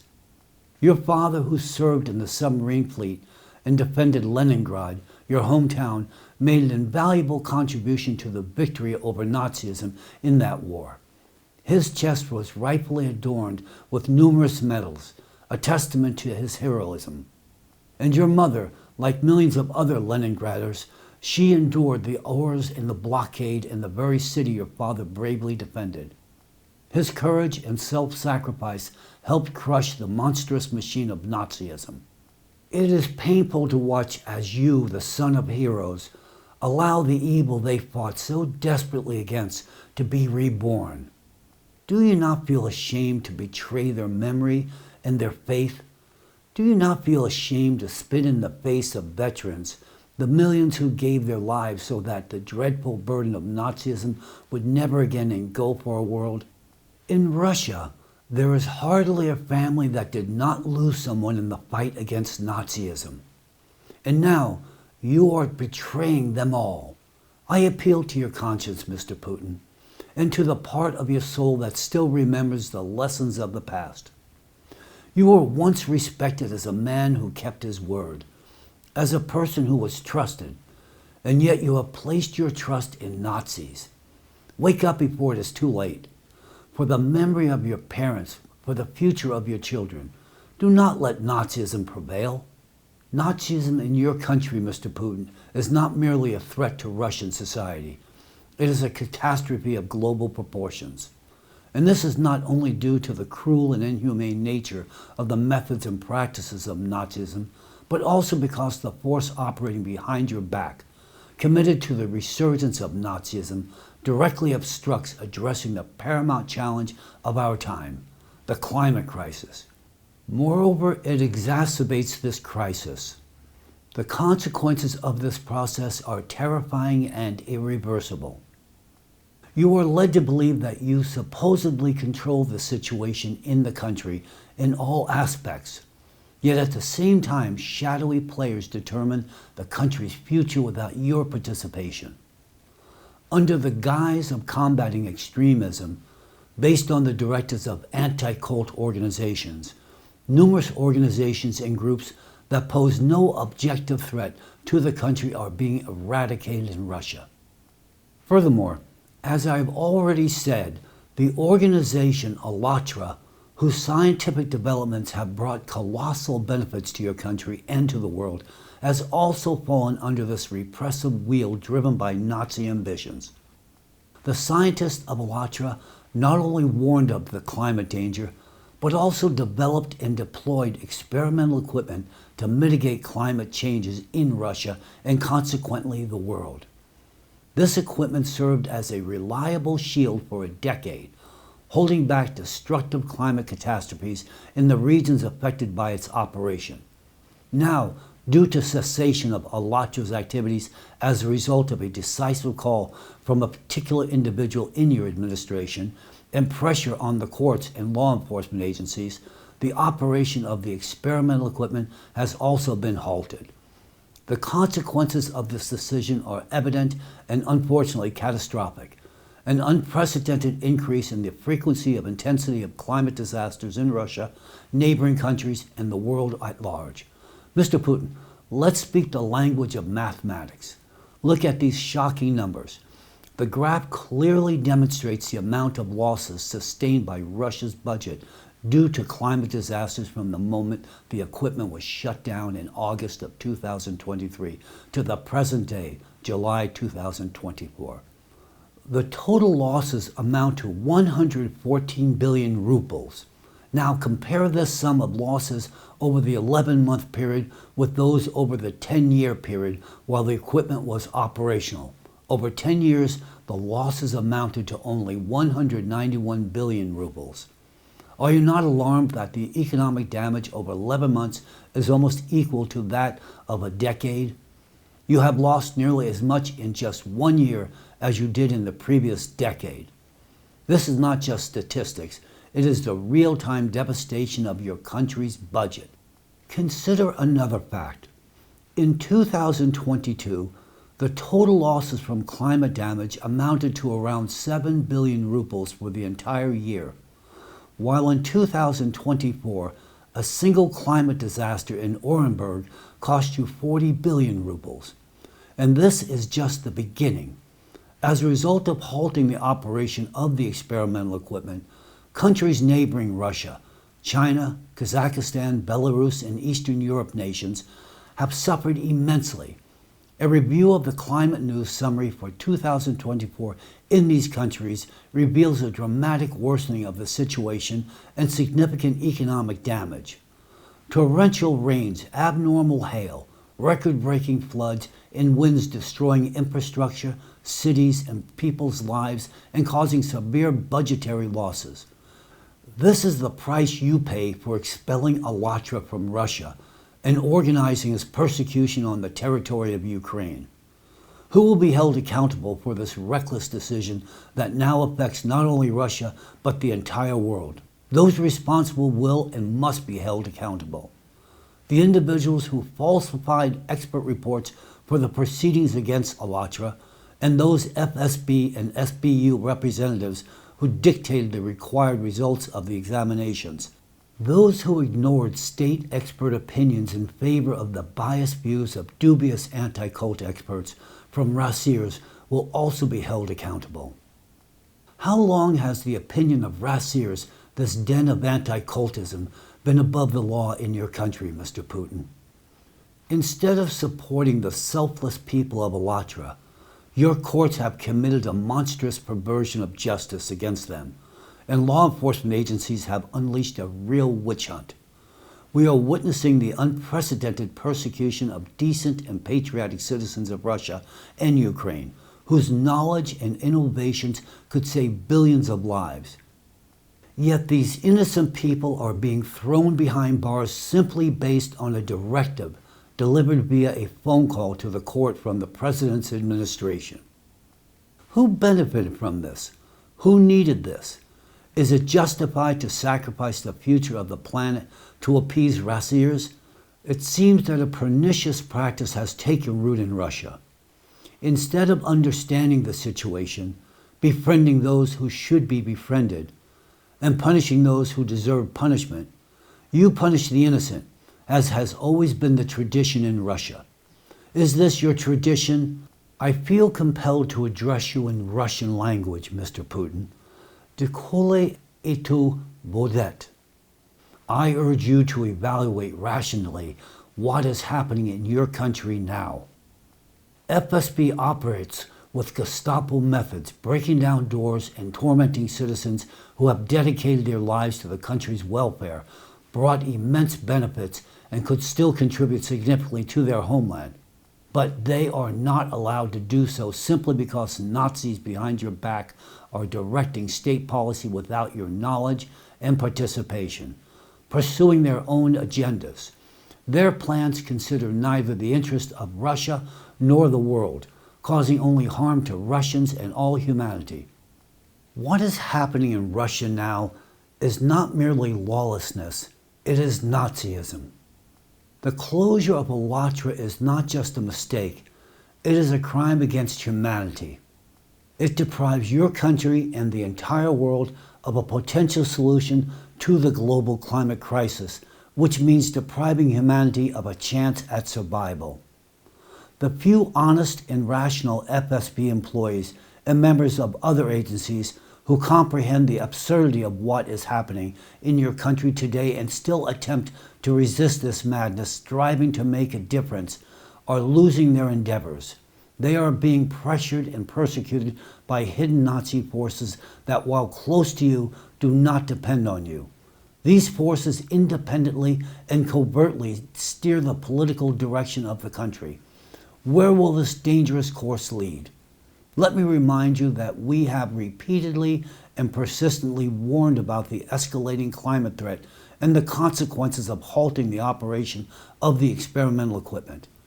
I personally, in my speeches, and the esteemed Mr. Danilov in his address on September 3, 2023, forecasted these events, outlining their scale and intensity long before the destructive storms, extreme snowfalls, and catastrophic floods. We emphasized that this was only the beginning, and that without the mitigating effect, climate disasters in the coming years would inflict such colossal damage on your country that the economy would be unable to compensate for it. We emphasized that Siberia is a catalyst for abrupt climate changes on the planet. Its activating interior is rapidly aggravating the situation around the world. This is why your country will suffer the most if urgent measures are not taken. I am confident, Mr. Putin, that many high-ranking political figures close to you watched my address, in which I warned about this. However, it is unlikely that it was shown to you. Certain forces have ensured that our warnings did not reach you.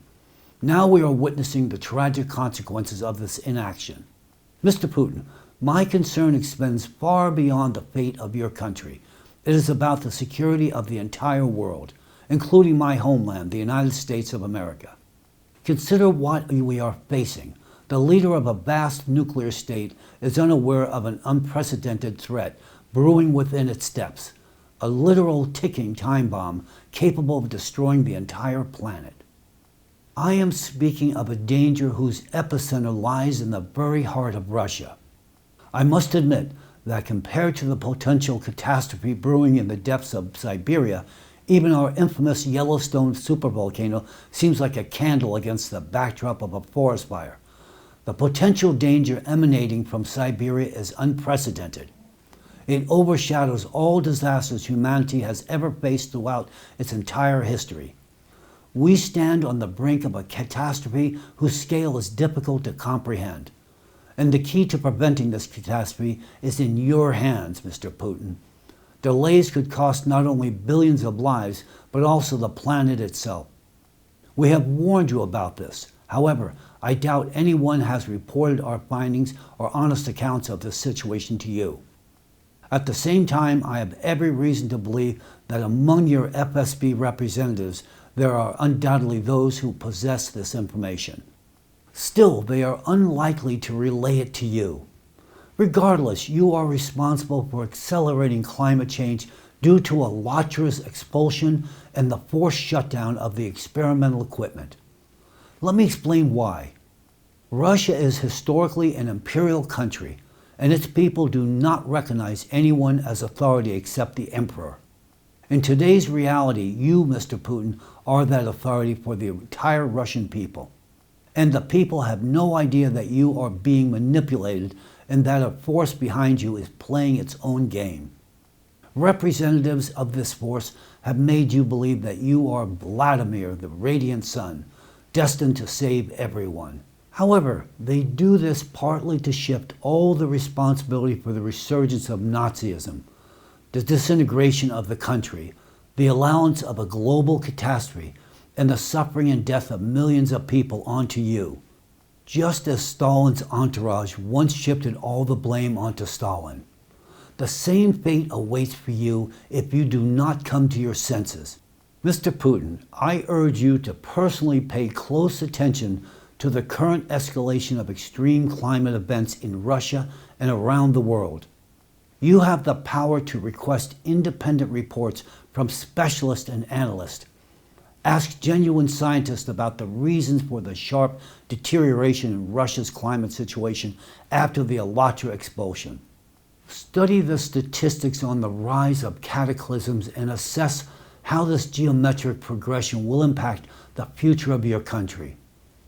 Look at the alarming climatic processes currently intensifying globally, the increase in atmospheric anomalies, and the rise in volcanic and seismic activity on our planet. Previously, graphs clearly showed that the number of earthquakes with a magnitude of 5 was increasing according to exponential trend. In contrast, the increase in earthquakes with magnitudes of 6 and 7 was more gradual. However, current statistical data indicate that the frequency of seismic events not only of magnitude 5, but also of magnitudes 6 and 7, is now increasing according to an exponential trend. We will face an unprecedented catastrophe when the number of 7 magnitude earthquakes reaches a consistent growth rate. And this could happen much sooner than 2029. The world is rapidly approaching a point of no return. Unfortunately, Russia is at the forefront of the impending collapse. Given the foregoing, I declare to the public and personally to you, Mr. Putin, that today there is no sense for anyone to attack Russia or wage war against it. This is not due to your country's military might. It is because in 5 to 6 years, Russia will already be devastated. Devastated as a result of escalating extreme climatic cataclysms. This will inevitably happen if urgent measures are not taken to combat the climate crisis. Your inactions on this issue is tantamount to signing a death sentence for your country and its 144 million citizens, condemning them to years of suffering and sorrow.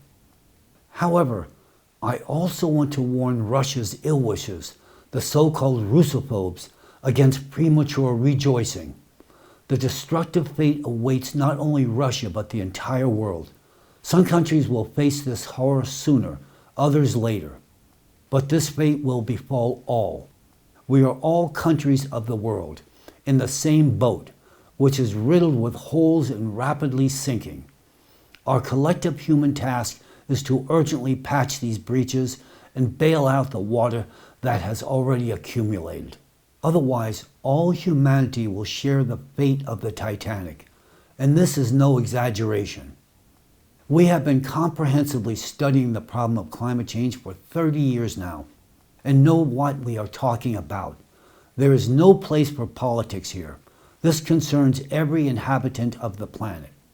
I fully understand that those close to you are convincing you that the climate is fine and that the situation will soon improve. They do not allow you to realize the real threat and the truth of what is happening in your country because they have assigned you a different role. Moreover, they cloud your perception with sweet words, telling you that you are the chosen savior of the nation, Russia, and the entire world, surrounding you with prophecies of shamans, seers, mystics, and clairvoyants who unanimously predicted destiny for you as a God-chosen unifier and savior.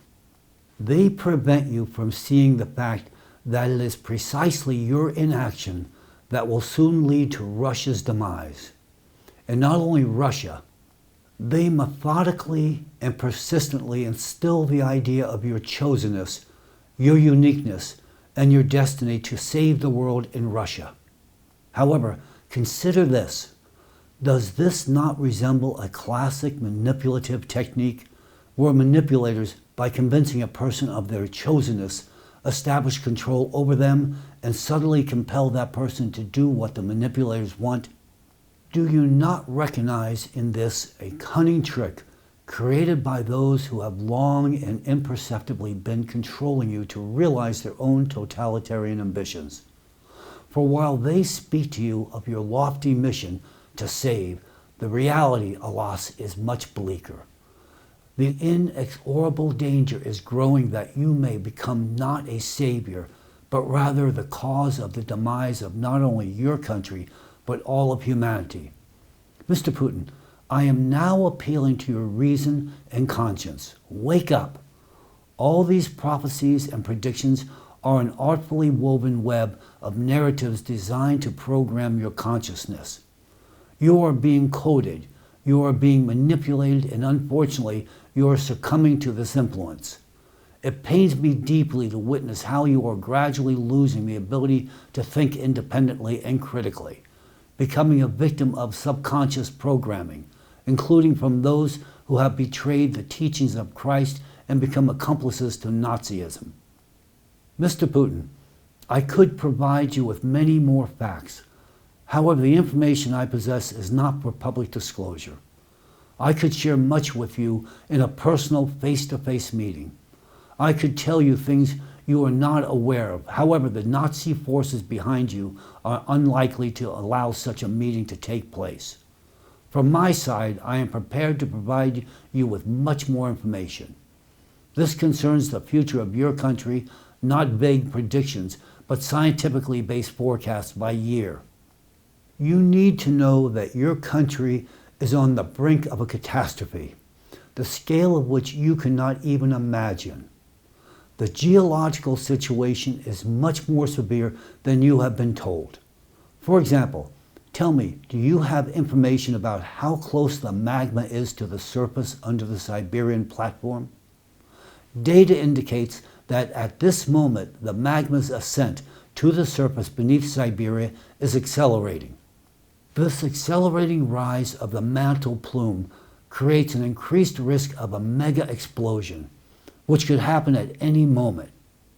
I understand that those who persuade you of your chosenness and role as a savior have also assured you that Siberia will become the cradle of civilization. It may become a cradle, but not in the way you have been told.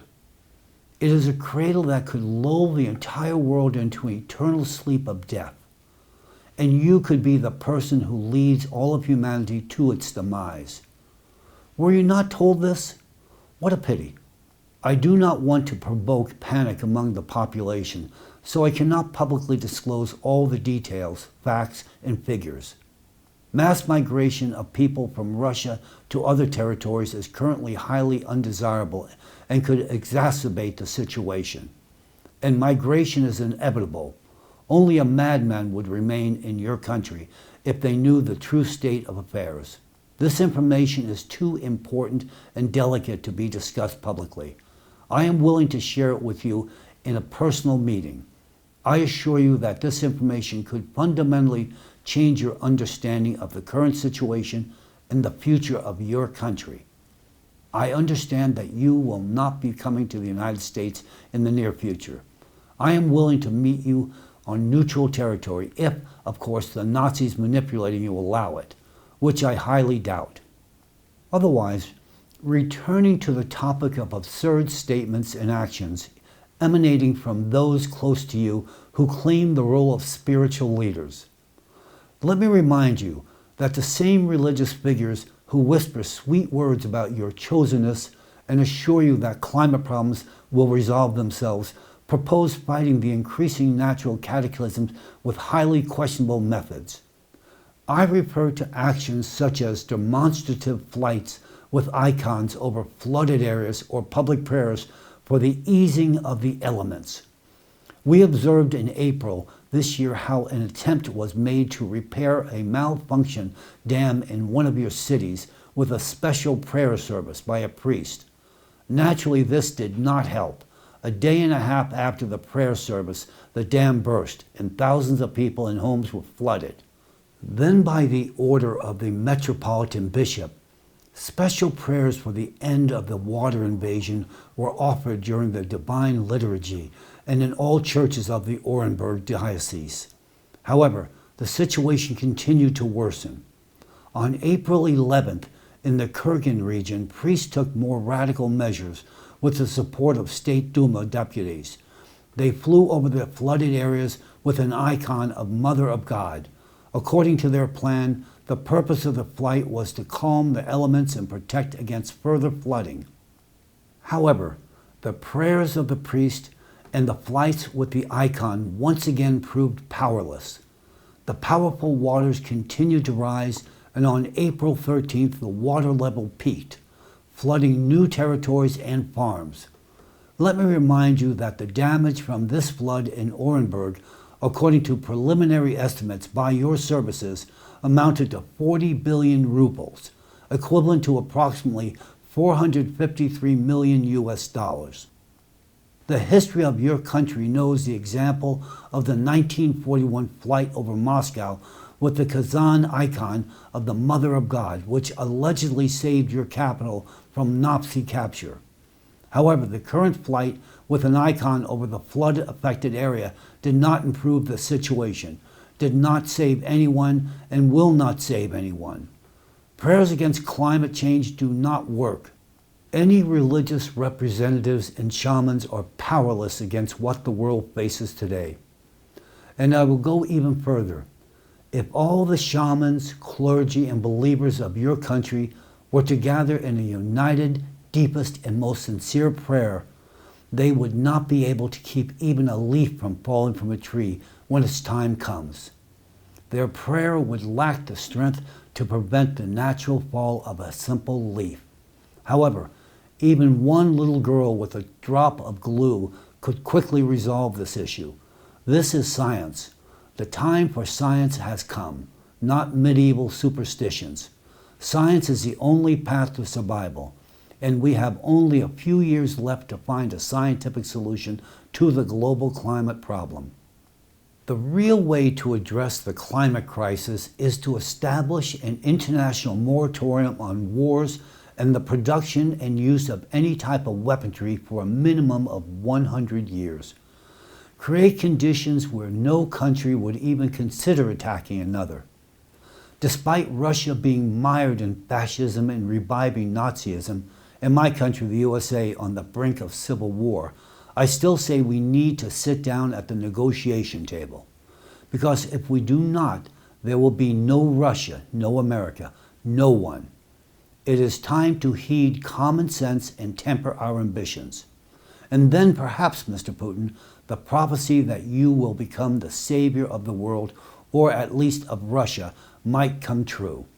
In today's reality, I am unsure if you can save Russia, but to destroy it through the resurgence of Nazism happening before your eyes is very likely. Whether you will save the world is questionable, but that you are already destroying it is a fact.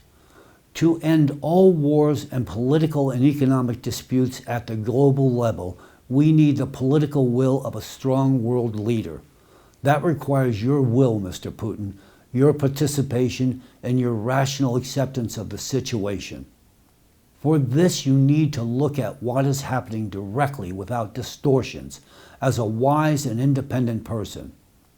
However, is this even possible while you remain under the spell of those playing their own game behind your back? I want to believe that your sharp mind and intellect have not allowed you to completely dissolve under their lulling sweet words. I believe that deep down you remain an officer, that you can pull yourself together, grasp the severity and tragedy of what is happening, and bring the situation back under your conscious control. If you miss this chance now and allow Nazism to completely take over your entire country, there will be no turning back, and a grim end awaits us all. Mr. Putin, I am sure you know you are as mortal as the rest of us. You face health problems just like each of us. The difference is that you also bear the responsibility for a vast country and its millions of inhabitants. Remember your responsibility to the people. Remember your family and loved ones.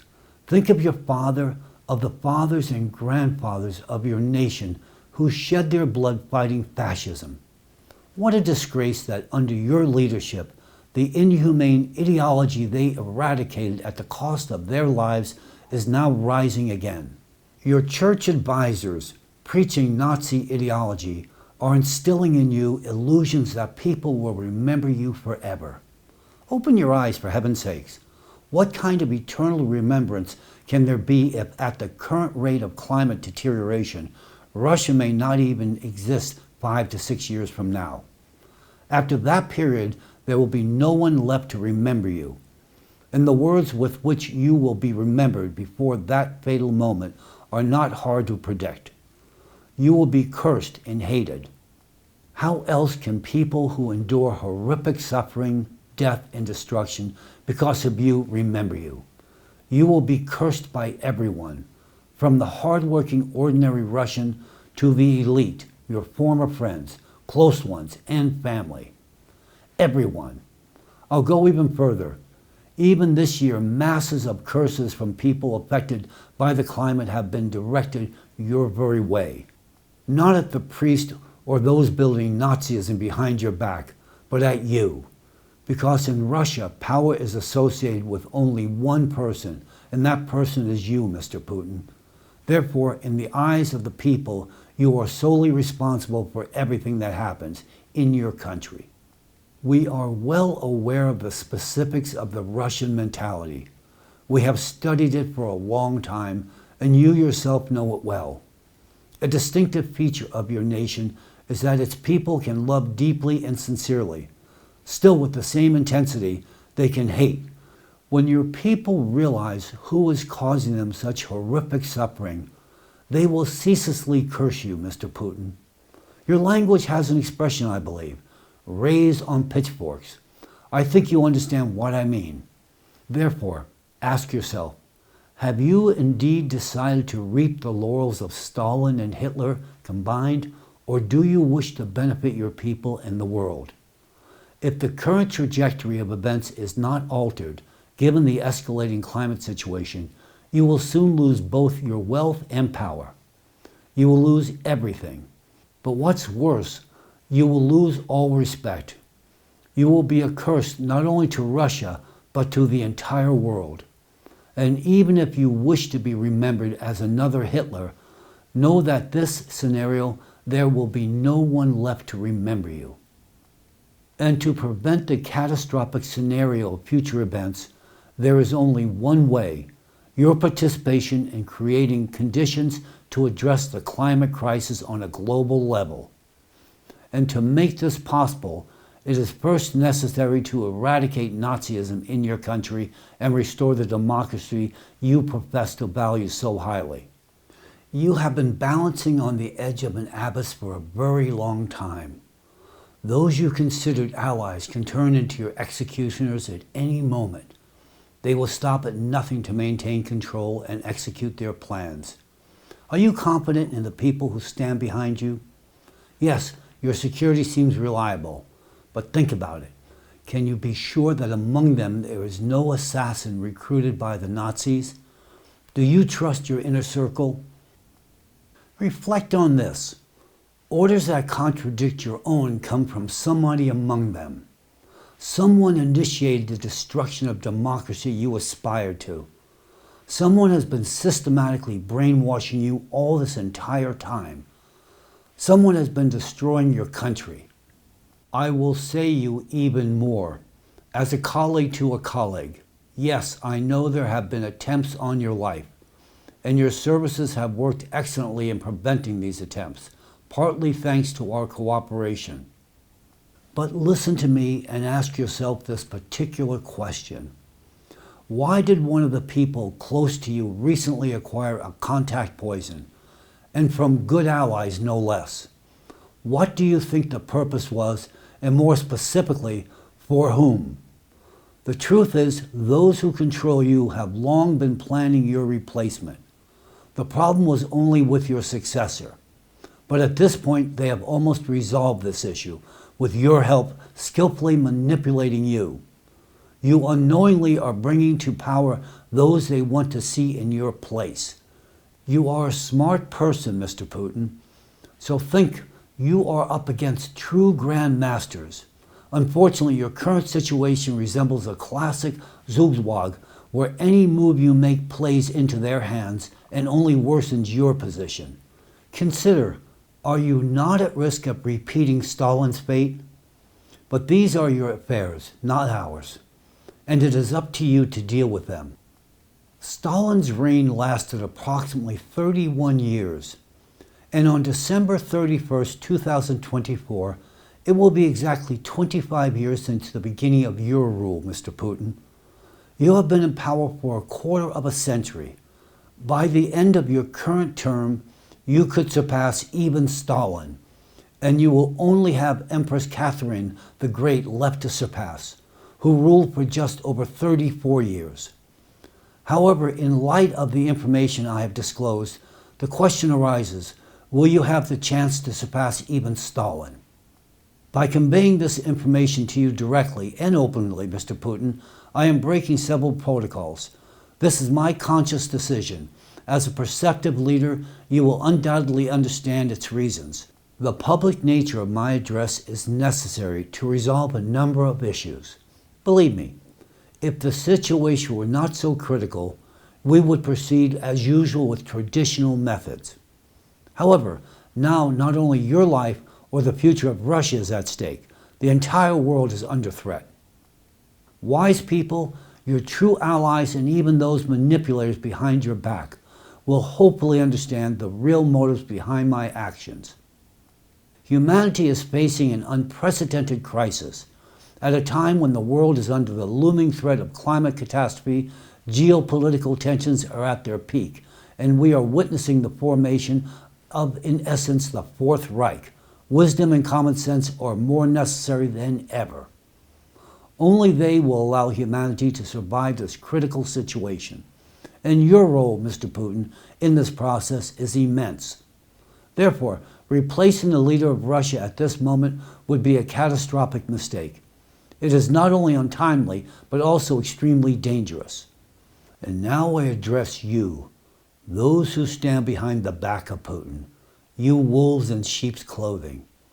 We are well aware of your double game. What you say to Vladimir Vladimirovich to his face and what you do behind his back. We know your true intentions and plans. You are not the only ones working effectively. The fact that you managed to stay in the shadows for a long time is not your achievement. It was our temporary oversight. But now your time of impunity has come to an end. Now you should seriously consider your future. Mr. Putin, if we had the opportunity to meet one-on-one, I could tell you much more. I assure you, you would be astonished by the truth of what is happening behind your back and the fate the Nazi ideologists have preparing for you. I know they will try to dissuade you from meeting with me, claiming that I am supposedly an American spy spreading disinformation. What else would they say? Nevertheless, I am telling you the plain truth right now, and you, Vladimir, understand this very well. You can distinguish truth from lies, but unfortunately not always. When the lies come from those you trust, you perceive it as truth. However, do not blame yourself for this. The manipulation techniques you are regularly subjected to are so sophisticated that anyone could fall for them, especially if they are unaware that such subconscious coding techniques exist. Even more so when it involves multi-level psychological manipulation, starting from basic psychology, playing on your weaknesses, dreams, desires, and even your fatigue, and extending to sophisticated methods of mind control, including the puzzle coding method. I am also well aware of, to put it mildly, the deep animosity of certain individuals' inner circle towards me personally. Moreover, I have reliable information from a trusted source that one of your close associates, someone you frequently dine with, has given the order to prepare an operation for my physical elimination. This order also includes the liquidation of several key representatives of the ALLATRA organization. I am profoundly concerned that the respected Igor Mikhailovich Danilov is on this hit list as well. With all seriousness, I emphasize that Igor Mikhailovich is a figure of genuine exceptional stature. He possesses deep knowledge that is key to ultimately overcoming the global climate challenge. Mr. Danilov's unique understanding of climatic processes and exceptional forecasting abilities are invaluable and irreplaceable for solving this problem. This is indisputable.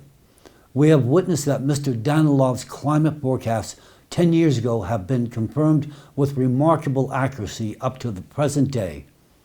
It is highly undesirable that his forecasts for the near future also come true. Mr. Danilov has also played a crucial role in our scientific research activities. His deep understanding of physical processes has enabled the creation of unique equipment to mitigate the effects of climate change. Our current knowledge and capabilities result from our collaboration with Mr. Danilov. His contributions are invaluable, and the loss of such a person would be an irreparable blow to all humanity. If we lose him, we will be left with nothing. Therefore, eliminating him would deprive humanity of its only chance. Mr. Danilov and I have already provided convincing evidence that we possess the knowledge and ability to deliver the necessary solutions to prevent climate catastrophes. For 10 years now, our experimental equipment protected your country, as well as parts of China, Kazakhstan, and Eastern Europe. Now that its operation has ceased, look at what is happening with the frequency and intensity of climate disasters in these same regions. The situation has worsened significantly everywhere. It was much more stable during the 10 years our equipment was operational. This gives me the right to assert that we, unlike others, have a much deeper understanding of the Earth's climatic and geodynamic systems. And with us, humanity's chance to withstand climate change can be quite real. I also want to address the person who gave this order and those who were planning to carry it out. Are you prepared to destroy the only people capable of preventing climate catastrophe? Suppose you succeeded. History shows that any person can be killed. Even Jesus Christ was crucified in his time. But what then? After crucifying us now, what will you do about the climate? How do you plan to stop the impending climate catastrophe? Let me put it metaphorically. Try to extinguish burning oil on a hot pan with water is very dangerous. It will explode. I hope you understand my point. And you, Mr. Putin, take note of what the Nazis behind your back are doing. They want to kill the only people who can solve the climate issue. The history of our activities speaks for itself. Our work has already saved you colossal amounts of money and provided Russia with the best climate conditions in the world for 10 years while our experimental installation was operational. And these resources would be quite sufficient for us to solve the climate problem worldwide if we were provided with the appropriate conditions. Allow me to ask you, Mr. Putin, if you allow their plan to be carried out, who will address the climate problems after our elimination? Do you have specialists capable of handling this task? I will answer for you. You don't. You don't have such people. Yes, you have a few brilliant scientists who could assist us, but you do not have the single person who possesses all the necessary knowledge to fully solve the problem of the rapidly escalating climate catastrophes and the impending global collapse. And please note that while someone behind your back is issuing an order for my elimination and that of several people from ALLATRA, including Mr. Danilov, I am concerned about you. Yes, this is unconventional. I could have taken a different path, but you understand why I chose this approach and why I speak this way.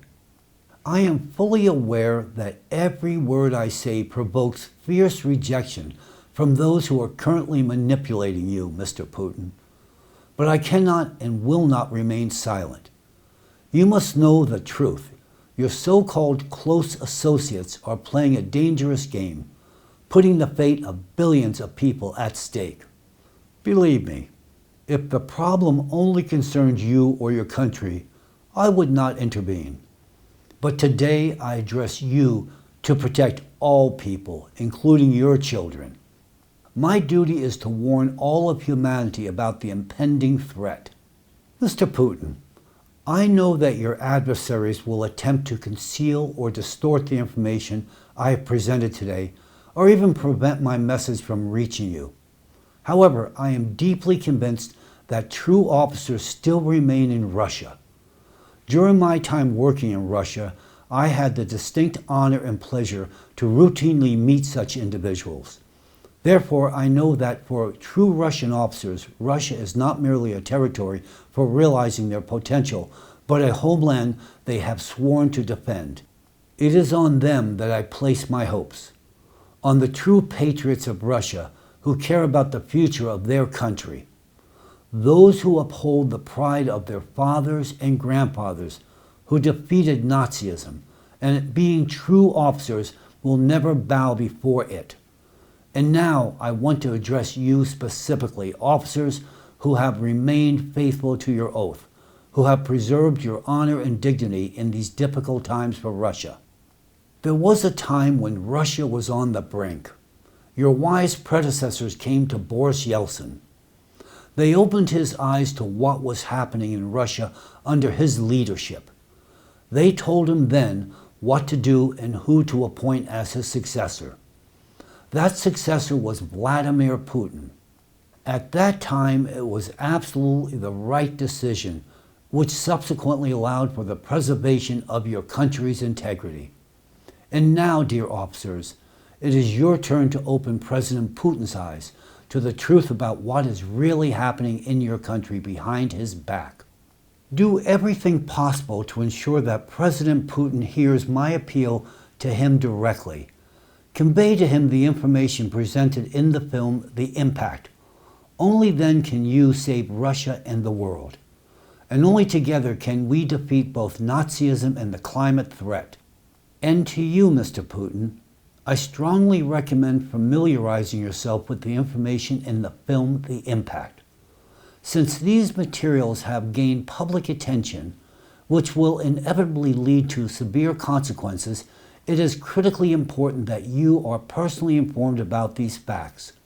This is not only for understanding the full depth of the situation we all find ourselves in, but also to ensure you have the opportunity to take the necessary measures.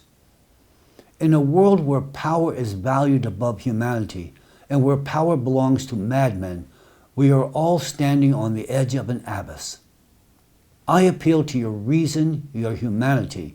I believe you have not entirely lost touch with reality and understand the immense responsibility that comes with your position. Remember, time is working against us. Every minute of delay plays into the hands of those who seek chaos and destruction. So disrupt their plans while you still have real power and capabilities. Do not miss this critical moment. You have long been told that you are the chosen one, the Savior. So, become one.